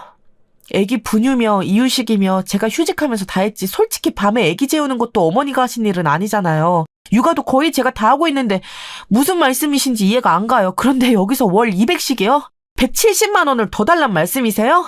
지금 돈 버는 사람 이 집에서 상호 씨밖에 없는데 어떻게 그만한 돈을 드려요? 싸움이 점점 커지고 분위기는 험악해져 가고 저는 정말 골머리가 아파지기 시작했어요. 안 그래도 복직 문제도 골치 아프고 친정아빠도 건강 상태가 나쁘신 편이라 친정도 왔다 갔다 해야 했어요. 와중에 아기도 감기를 호되게 앓고 회복이 더뎌서 난감한 와중에 웬 쓸데없는 돈 요구를 하고 계시냐고요. 어머니는 더 이상 안 되겠는지 그에 뒤이어서 더 말 같지도 않은 요구를 하셨어요. 여지껏 아들 버려놓고 혼자 살아온 그 20여 년의 인생 동안 대체 뭘 했으면 환갑이 넘은 나이에 혼자 자그마한 원룸 얻을 돈이라도 없는 걸까요? 그걸 왜 버리고 간 아들과 그 부인인 며느리한테 요구를 하시냐고요. 그럼 나 이렇게는 그냥 못 넘어간다? 너무 괘씸해서 안 되겠어. 이제 얘기를 좀 정리해보자. 좋아, 좋다 이거야. 100번 양보해서. 그럼 됐어. 20평대 빌라고 뭐고 내가 죄지 뭐. 내가 너한테 푼수 같은 소리 실없는 소리 했다. 그러면 작은 원룸이라도 하나 얻어서 살아야겠으니 그거라도 보태라. 그건 안 된다 소리 하지 않겠지? 내가 니네랑 산 게 벌써 5억이다. 그만큼 산 거 직장인 월급으로 따지면 1억이 넘어. 더도 말고 덜도 말고 딱 1억만 맞춰서 줘라. 내 더럽고 치사해서 더 안 바래. 됐냐? 아니, 이건 뭐 무기만 안 들었지 강도도 아니고 뭔 소리예요. 어디서 이런 허술한 요구를 하고 있는지 대체 내가 어디부터 어머니한테 만만하게 보이기 시작한 건지 열심히 고민하게 되더라고요. 저는 계속해서 안 된다고 했고 급기야 남편을 호출하게 되었어요. 어머니는 이 얘기를 조용히 저랑 둘이서 끝낼 심보였는지 처음엔 당황했다가 얘네한테 1억은 무조건 받아야겠다고 다짐을 했나 봐요. 자기 아들이 집에 올 때까지 덤덤히 기다리시더군요. 물론 저에 대해서 궁시렁거리는 것도 잊지 않고 말이에요. 아무튼 남편은 돌아왔고 양쪽 얘기를 듣고 남편도 조금은 절망하는 눈치였어요. 엄마, 1억이... 우리 그런 돈 없어. 지금 이 집도 만만치 않아. 빚 갚겠다고 나 열심히 일하고 있는데 엄마, 이건 현정이 말이 틀린 게 없어. 조금 서운해도 어쩔 수 없겠지만 차라리 일을 하셔. 엄마 음식 솜씨 좋고 어딜 가든 일할 수 있잖아? 우리 집에 있는 동안 일하고 월급 받아서 그거 모아서 원룸 얻어서 나가면 되지. 지금 우리 코가 석자야. 애 키우고 있는 집에 어떻게 1억을 달라고 그래. 이 말에 구구절절 공감하면서 저는 그보다 더 심한 말을 못한 게 한이 될 지경이었어요. 하지만 우리 어머니 보통 아니신 분이더라고요. 아들이 이렇게 면전에 대고 거절을 하니 아주 대단한 쇼크를 얻으셨나 봐요. 며칠간 알아놓으셔서 단식 투쟁을 하시는 게 아니겠나요? 뭐 거창하게 표현한 것도 아니고 말 그대로 진짜 단식 투쟁이요. 밥도 안 먹는다, 뭐도 안 먹는다, 자식한테 버림받고 서러워서 이대로 굶어 죽겠다. 이따위의 말들을 하면서 말이에요. 따끔하게 말한 아들인 우리 남편 본인이 죄책감을 느낄 정도로 어머니는 자식 잘못도 따며 우리 탓을 하고 계셨어요. 솔직히 남인 저야 눈 깜짝 안 하고 저 노인네가 미쳤구나 싶었지만 어릴 때 엄마에게 큰 상처를 입었고 이제서 엄마의 정을 조금 느껴보던 남편은 느끼는 게 달랐어요. 나중에 저를 설득하려고 들더라고요. 현정아, 정말 미안한데 우리 그때 적금 들어둔 거 있잖아. 그거 조금만 깨면 안 될까? 엄마 너무 저러고 계시니까 물론 그 금액을 다 드릴 순 없고 조금 달래드리는 용도로 드리면 안 돼?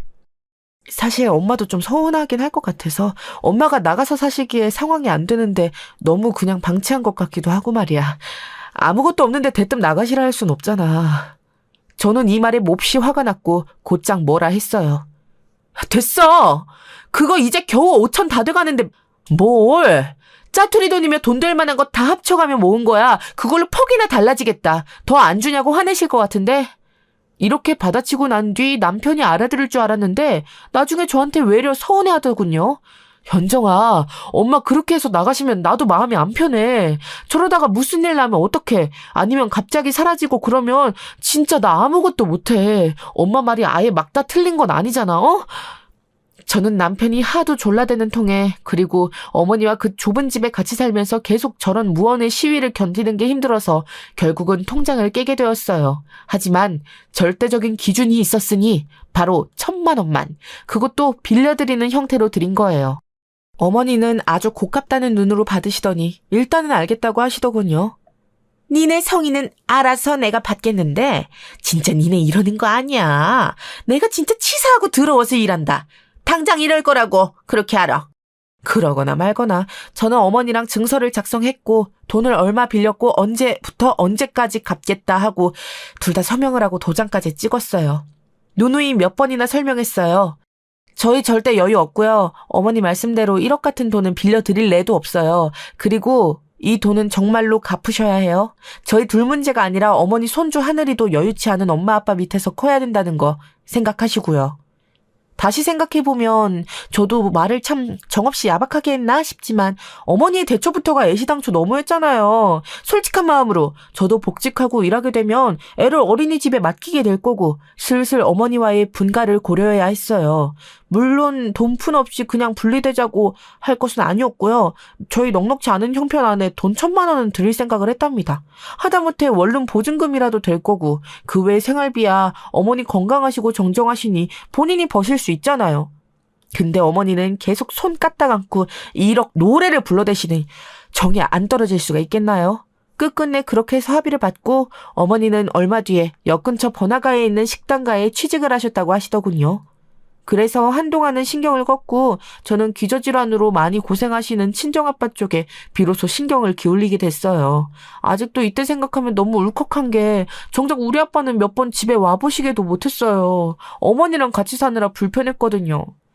내가 한번 하늘이 보러 들리고 싶은데 사돈 계시니 서로 얼마나 불편하겠냐. 네가 하늘이 데리고 가끔 와라. 아빠가 이렇게 말씀하실 때 사실 장소가 뭔 상관이겠냐면 이게 묘하게 짜증났어요. 아빠가 한 번 오셨을 때도 어머니가 되게 불편해하셨거든요. 아이고, 나 화장도 뭣도 안 하고 있는데 얘 현정아, 사돈 오신다고 나한테 전화라도 했어야지. 그럼 내가 멀리 나가 있었을 거 아니냐. 아우, 이게 무슨 꼴이냐 진짜. 저기 편히 있다 가셔요. 저는 뭐라도 찍어 바르고 밖에 나가 있어야겠네요. 어머니는 그렇게 눈치를 주고 나가버리시니 편찮은 몸으로 정말 어쩌다가 딸네 집에 온 우리 아빠는 상당히 눈치가 보이셨을 거예요. 제가 신경 쓰지 말라고 해도 아빠는 극구 이쪽으로 발걸음하는 걸 거절하셨고 아무튼 와중에 아빠 몸도 점점 상태가 나쁜지라 제 가슴은 여러모로 미어지고 있었어요. 그때 어머니랑 돈으로 실랑이를 벌이고 있으니 얼마나 스트레스가 컸겠나요. 그런데 제가 복직할 무렵쯤 안 그래도 우리 하늘이보다는 아빠 쪽이 훨씬 더 마음 쓰이는 상태였는데요. 아빠가 새벽에 전화를 걸어오신 거예요. 현정, 아빠 119 좀 불러줘라. 안 그래도 이날따라 잠을 제대로 못하고 새벽녘에 뒤척이고 있던 저에게 이런 전화가 걸려왔어요. 우당탕탕 조치를 하고 정신이 들어보니 아빠 몸 상태가 너무 위독하신 거예요. 그 며칠 전쯤부터 요양병원 생각을 하고 있었지만 그런 걸 생각할 때가 아니라 중환자실로 모시게 되었어요. 이때부터 저는 가슴이 무너지는 듯 했고 다행히도 정말 좋은 동료들이 저의 복직을 기다려주었어요. 아버지가 오늘 내일 하시는 상황이니 저도 정신을 바로잡을 수 없었고 이때 정말 처음으로 제대로 어머니에게 신세를 지게 되었답니다. 어머니 쪽에서 먼저 이렇게 말씀하시더군요. 상황이 어쩌다 이렇게 되었다냐.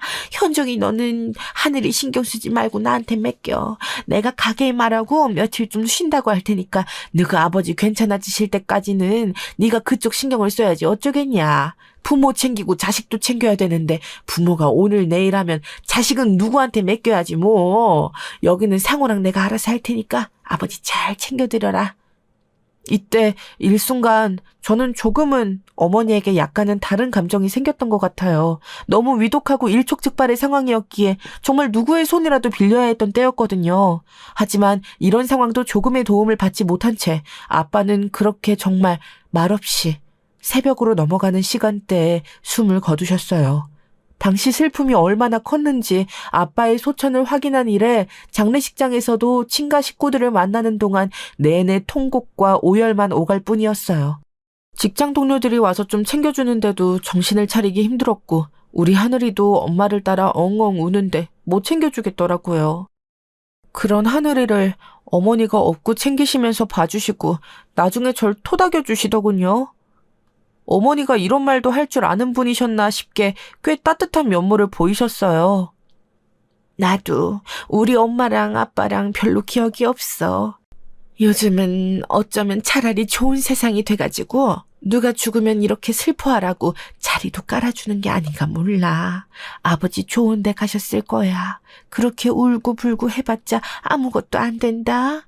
그냥 하늘이한테나 실컷 잘해주고 너는 네 자식이랑 좋은 추억 많이 만들어. 내가 그래서 상우랑 추억 많이 만들고 정 붙이려고 하잖아. 당시 저도 많이 약해져 있었고 이 말에 많이 울컥함이 밀려왔어요. 그렇게 엉엉 계속 울어대고 남편도 위로해주고 어른들과 많은 조문객분들의 힘으로 그나마 정신을 차리게 되었어요.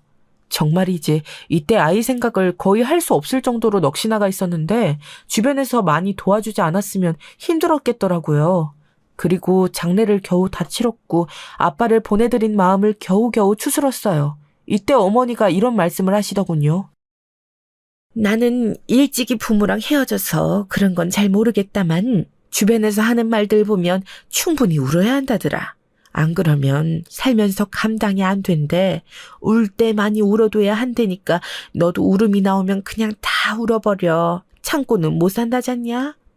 이런 말까지 어머니께 듣고 며칠 지나면서 저도 마음이 무척 말랑해 있던 사이 어머니가 갑자기 저를 불러놓고 조심스레 말씀을 하시더군요.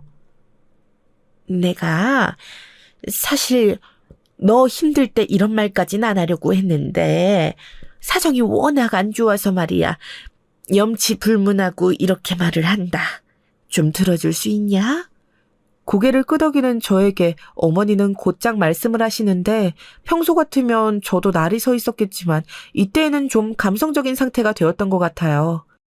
다른 게 아니라 내가 시골에 오빠가 있어.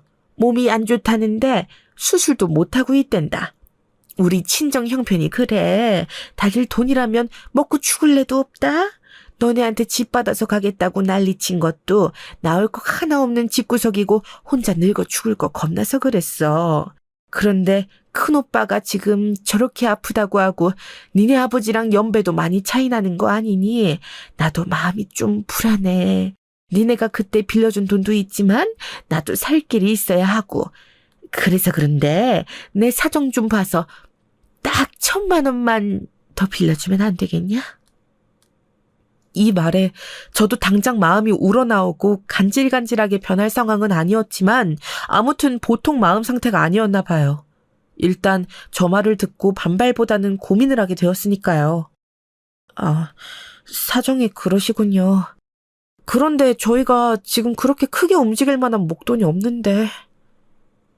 그런데 어머니가 갑자기 말을 자르고 이렇게 말을 하시는 거예요. 본인도 민망해 죽겠다는 얼굴로 말이에요. 부의금.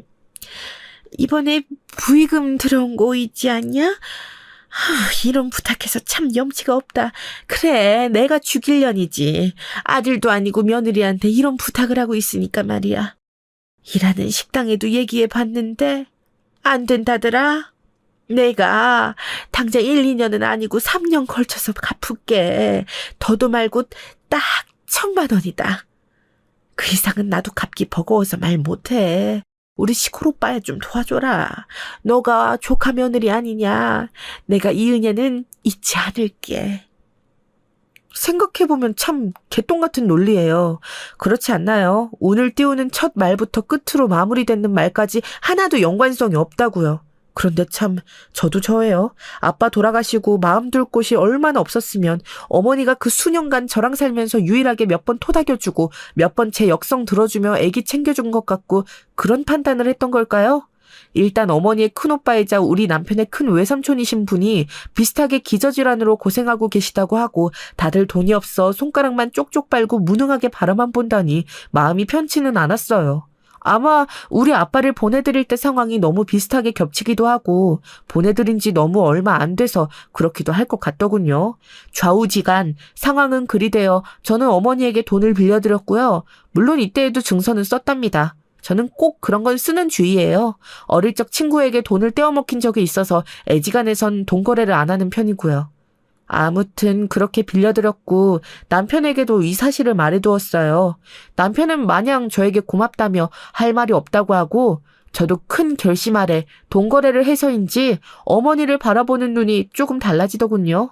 돈이 간다는 것은 그만큼 마음도 간다고 생각이 들어요.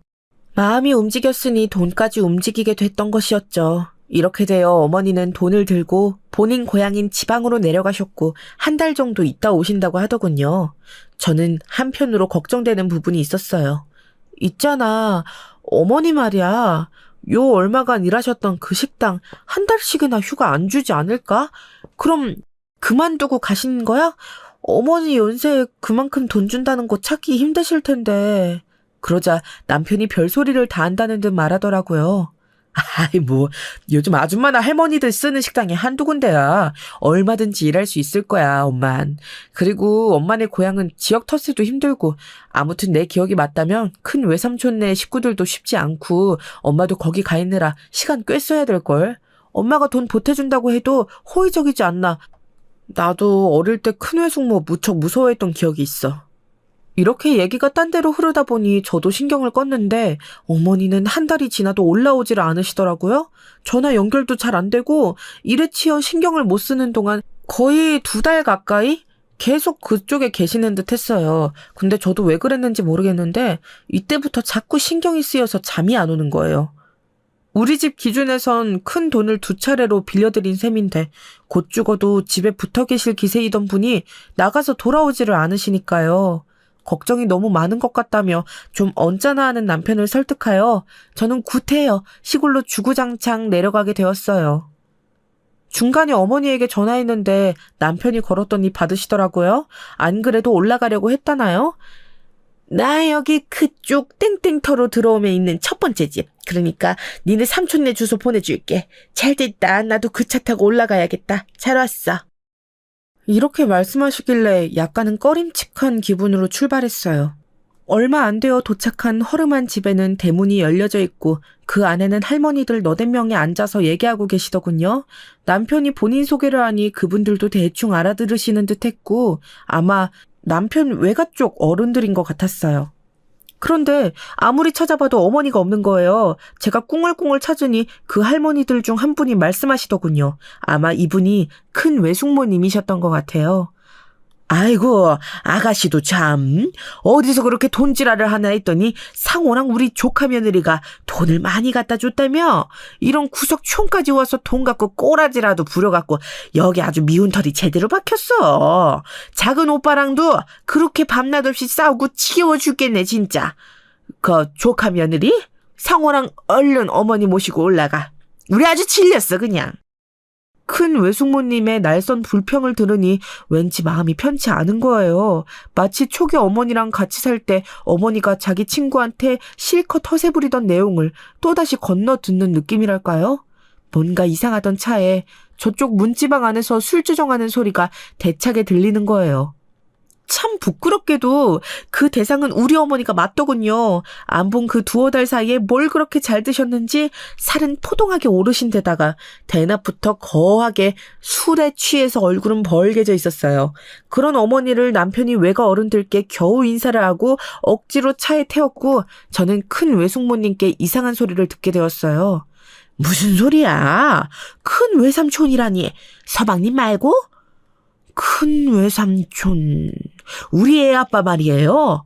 우리 애 아빠는 재작년에 갔어. 진즉 갔지? 병으로. 응? 누가 아파? 여긴 누가 아픈데? 이 집에 남자라고는 서방님밖에 없어. 그니까 거기 시어머니네 작은 오빠 말이야. 뭘 아프긴 누가 아파. 다들 죽지 못해 숨구녕 붙어서 잘만 살고 있구만. 왜 그러는데? 큰 외숙모님의 말씀대로라면 어머니가 그렇게 저한테 애걸복걸하시면서 우리 아픈 오빠 어쩌고 하시던 큰 외삼촌은 이미 2년 전에 돌아가셨던 거예요. 남아있는 남자 형제라고는 막내 외삼촌밖에 안 계신데 아주 정정하시고 심지어 어머니랑 몇 살 차이 안 나서인지 와 있는 내내 불같이 싸우고 나가고를 반복하셨다더군요. 이 부분은 거짓말인 게 들통 나버렸고 저는 부글거리는 속을 끌어안고 고민했어요. 어머니는 대체 왜 본인 친정 집구석에 그것도 본인 집도 아니고 큰 올케네 집에 와서 저러고 있었던 건가 말이에요. 하지만 우리를 배웅해 주시는 큰 외숙모님 말씀을 들어보니 그 지긋지긋하고 진려하는 말투 안에 모든 답이 들어있더군요. 하여간 다신 보지 말자고 좀 전해줘요. 옛날부터 그렇게 사고를 치고 우리 진건이 등록금도 빼서 도망치고 지구 오빠가 잡아 죽인다는 걸 요래저래 잘도 도망다녔지. 오빠 죽었을 때 와보지도 않더니 이제 와서 무슨 돈뭉치를 갖고 와서 유세래. 지 잘못에 멸시당한 걸 괜히 우리 탓하면서 아주 돈질하고 자빠졌어. 다시 오지 말라 그래. 아주 썩은 니가 빠져나가는 기분이야. 그 조카 며느리 알아듣겠어요? 2번 다시 보내지 말라고. 이러면서 우리 어머니가 뻗어있는 쪽 차 문을 엄청 거세게 쾅 닫아버리시더라고요. 그렇게 집으로 올라오는 내내 어머니의 몸에서 뿜어나오는 술 냄새에 머리가 아프면서도 저는 남편과 단 한마디도 하지 않고 혼자 많은 생각을 했어요. 이건 암만 생각해봐도 사기당한 거죠. 무려 저는 어머니의 그 얘기에 넘어가 어머니 본인 입으로 오밀조밀하게 지칭하신 우리 아빠 부의금, 그 부의금을 빌려드렸었다고요.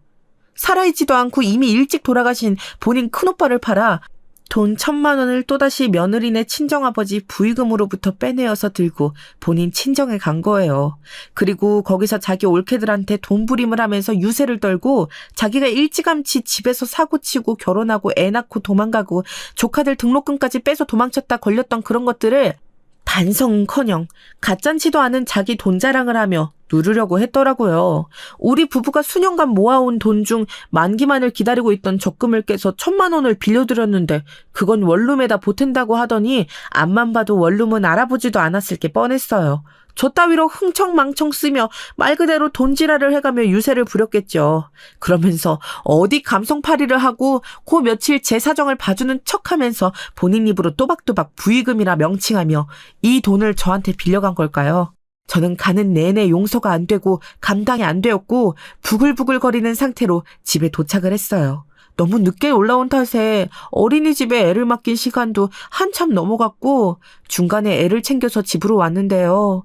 오자마자 어머니는 그나마 잠이 좀 깨셨는지 소파에 앉아 멍하니 고개를 흔들고 계시더군요. 아이고 죽겠다. 언제 이렇게 총알같이 여기로 왔다냐. 아유 하여간 집이 최고야. 집이 최고다. 이러면서 소파 위로 털썩 널브러지시는데 저는 그 꼴이 정말 너무 환멸나게 보기 싫은 거예요. 남편 보고 아기를 좀 재우라고 맡긴 다음 거실로 나와 어머니께 말했어요. 어머니, 저 돈 돌려주세요. 1,000만 원 먼저 돌려주셔야 될 것 같아요. 언제 주실 거예요? 저는 앉지도 않고 서서 소파에 아무렇게나 누워있는 어머니를 내려다보며 말했어요. 어머니는 그 말에 곧장 미간을 찌푸리더군요. 야, 너는 네 시애미 얼굴 보자마자 돈 거리냐? 내가 뭘 했어? 준다고 했잖아. 네가 증서까지 쓰랬잖냐. 누가 떼먹는다고 그래. 까짓것 돌려준다고 한 날까지 기다려. 시끄러워 죽겠네. 아니요, 어머니.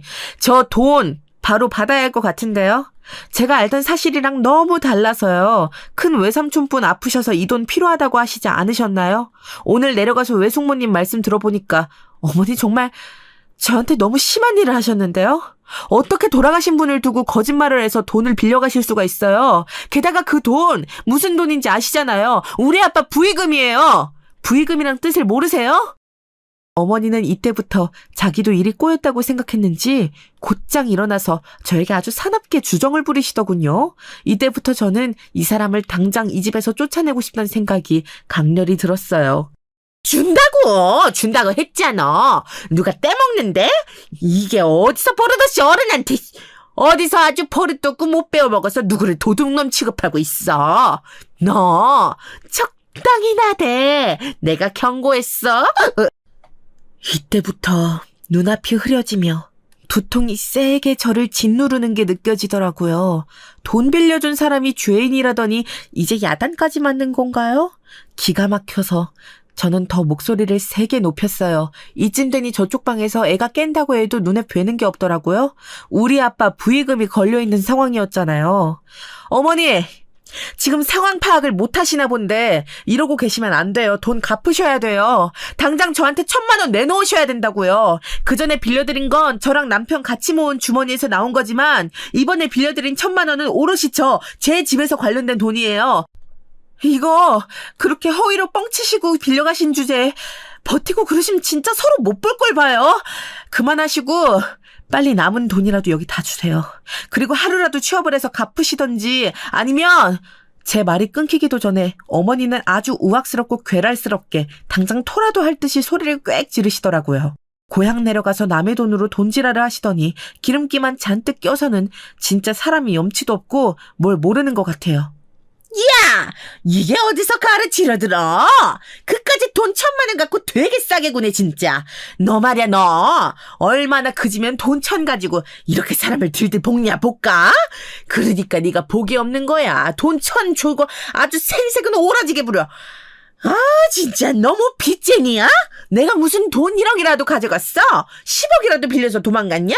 이런 돈 1,000 가지고 진짜 사람 죽어라 생질하네 아니. 어머니는 웩웩거리면서 저한테 고성을 질렀고 전 감당이 안 될 정도로 정수리 끝까지 화가 나 있었어요. 그 와중에 어머니는 정말 기가 막히고 코가 막힐 선포를 저한테 하시더군요. 술에 취해서가 아니라 이미 다 깨고 지극히 제정신인 듯한 상태에서 말이죠. 이쯤에 하도 시끄러우니 조용히 시키려고 나와본 남편도 기겁을 했어요. 너, 현정이 너, 이 집에서 쫓겨나기 싫으면 닥쳐. 하여간 전부터 마음에 안 들었어. 취뿔도 없는 게 돈에 아주 눈이 시뻘개져가지고 다 싫으면 썩 나가. 이때 저를 말리려는 남편을 제치고 저는 어머니께 한 걸음 더 나아가 누나를 부랴렸어요. 나가요? 쫓겨나요? 누가요? 어머니 본인 소개하세요? 아니면 어머니 희망사항이세요? 쫓겨나고 싶으신가 보다. 그렇죠. 이 집에서 누가 왜 쫓겨나요? 여기서 쫓겨날 사람은 딱 한 사람밖에 없는데 어머니 한 사람밖에 없어요. 그런데 어머니는 제 말을 듣자마자 옆에 있던 쿠션을 휙 날렸고 탁자 위에 비스듬히 서 있던 조명이 쓰러져 버렸어요. 여기서 저는 더 이상 감내할 게 없다는 판단이 들었어요. 제 인내심줄이 끊어진지도 모르고 어머니는 겁도 없이 이딴 소리를 짓거리시더군요. 내 아들 집에 기생해서 사는 주제에 오냐 하고 봐줬더니 이게 독에 올라가지고 하늘 무서운 줄 모르지? 너 돈 얘기 갖고 한 번 더 지랄하면 가만 안 둬? 줄 때까지 입 닥치고 기다려. 이런 끔찍한 상황 안에 얼간이 같은 남편은 똑같이 멍청이 서서 자기 엄마의 행패를 바라볼 뿐이었어요. 말려주지도 저를 그 상황에서 다른 데로 피하게 하는 것도 없이 그냥 가만히 서 있더군요. 나중에 자기는 절대 그런 뜻이 아니라 둘 다 너무 험악해져 있어서 자기라도 조용히 있었다는데 전혀 변명이 안 될 헛소리죠. 전 더 열내고 할 정성도 없고 더 오를 혈압도 없었어요. 이러다간 제가 죽겠더라고요. 그래서 더 목소리 높이지 않고 이미 상할 대로 상해버린 목을 달래가면서 어머니에게 말했어요. 됐고요, 어머니. 저한테 소리 지르지 마세요. 지금 그럴 주제 못 되시거든요. 그런 저를 향해 어머니는 손을 확 쳐들었고 저는 앞서 저를 향해 조준했던 쿠션이 번뜩 떠올라 곧장 제 손을 거세게 들어 올렸어요. 그게 어머니의 뺨을 가격했고 이 지경까지 상황이 흘러왔음에도 분이 풀리지 않아 여전히 제 팔은 부들부들 떨리더군요. 너 지금 뭐 하는 짓이야? 어머니는 순간적으로 충격이 가해진 자기 뺨을 붙잡고 눈이 터질 듯이 저를 노려보았고 저는 그대로 쭉 말을 이어갔어요. 당장 짐 싸서 나가세요. 경찰 부를 거예요. 경찰 불러서 어머니 사기죄에 이것저것 다 달아서 더러운 걸 보기 전에 어머니 발로 걸어 나가시는 게 좋을 거예요. 뭐요? 내 아들 집! 어머니, 아들한테 들은 게 없으시나 보다. 그러니 겁도 없으시지. 이 집 명의 제 건데요? 제 거고 이 사람 몇 천 안 보태고 들어왔어요. 그런 주제에 별말 안 하고 살아주고 엄마 데리고 와서 살아도 참아줬더니 돈 1,000만 원씩 우습지도 않게 꿔가면서 이제 나를 아주 거지 취급을 하네. 막말로 이 집이 어머니 아들 집이라고 칩시다. 그러면 며느리네 친정아버지 부익은 뻥치고 가져가서 그렇게 팽자팽자 놀아도 용서되는 거예요? 까놓고 말해봐요. 갚을 생각 있었어요? 있다는 사람이 이따위 태도예요. 좋은 말 할 때 나가세요. 그러자 등신 같은 남편은 옆에서 제발 진정하라며 저를 말렸고 저는 그간 오래도록 참아왔던 말을 남편에게 뱉었습니다. 당신도 나가! 나 당신이랑 결혼한 덕분에 수년간 참 욕봤다. 나 지금 말하면서 확신이 들었어. 이 집 구할 때도 본인이 덜 보태서 미안하다고 같이 열심히 살아보자던 사람이 당신 아니었나? 그래놓고 어머니 모시고 살자고 빌고 돈 꿔달라실 때도 결국은 나 설득하고 이번에 우리 아빠 부의금으로 빌려간 거 당신도 알았잖아. 왜 당신 엄마가 나보고 나가랄 땐 조용하고 내가 네 엄마 나가라고 하니까 말리고 지랄이야! 너도 나가. 진짜 큰일 내기 전에. 나가! 그리하여 둘은 허둥지둥 제 앞에서 사라졌고 아니 사라졌다기보다는 거의 쫓기듯 짐을 대강 들고 다시 오겠다는 일념하에 도망갔다는 게 정확할 거예요. 하지만 그 둘은 짐을 싹 다 빼내어 문 앞에 내놓은 걸 찾으러 오는 일밖에 하지 못했고요. 남편은 아직도 이혼 소송 중이에요. 순한 것 같던 인간은 인간이 아니었고 자기는 계속 억울하다 이런 이유로 이혼은 못하겠다며 버티고 있네요. 그럼 뭐래요? 저는 아빠를 보내드리고 난 뒤 마음이 싱숭생숭하고 세상을 어찌 살아야 할지 갈피를 못 잡던 차에 어머니 일을 겪고 나니 이전과 다른 생을 사는 느낌이에요. 아주 독해졌거든요. 다시는 이전 같은 인생을 살아선 안 되겠다는 생각이 들어요. 정에 이끌려 그냥 이것저것 봐주고 살아서는 큰일 나겠더라고요. 어머니랑 저 상태로 계속 살 순 없고 남편이라는 우유부단한 인간과 연결되어 있는 한 전 어머니를 계속 마주해야 돼요. 늘 저를 지켜주셨던 저희 아빠가 없는 세상에서 이제 한 가정에서 남편과 아빠라는 존재가 없는 세상에서 저는 열심히 잘 살아가야만 합니다. 이혼 소송을 잘 마무리하고 집으로 옮겨 요 근래 계획했던 부업 일들을 실행해서 좀 더 아이와 잘 살아가고 싶을 뿐이에요. 다소 부족한 새 출발일지 모르겠지만 어머니라는 커다란 우라병 주체와 떨어진 것만으로도 제 인생은 희망이 있다고 느껴지네요. 다들 건강하시고 제 얘기 들어주셔서 감사합니다.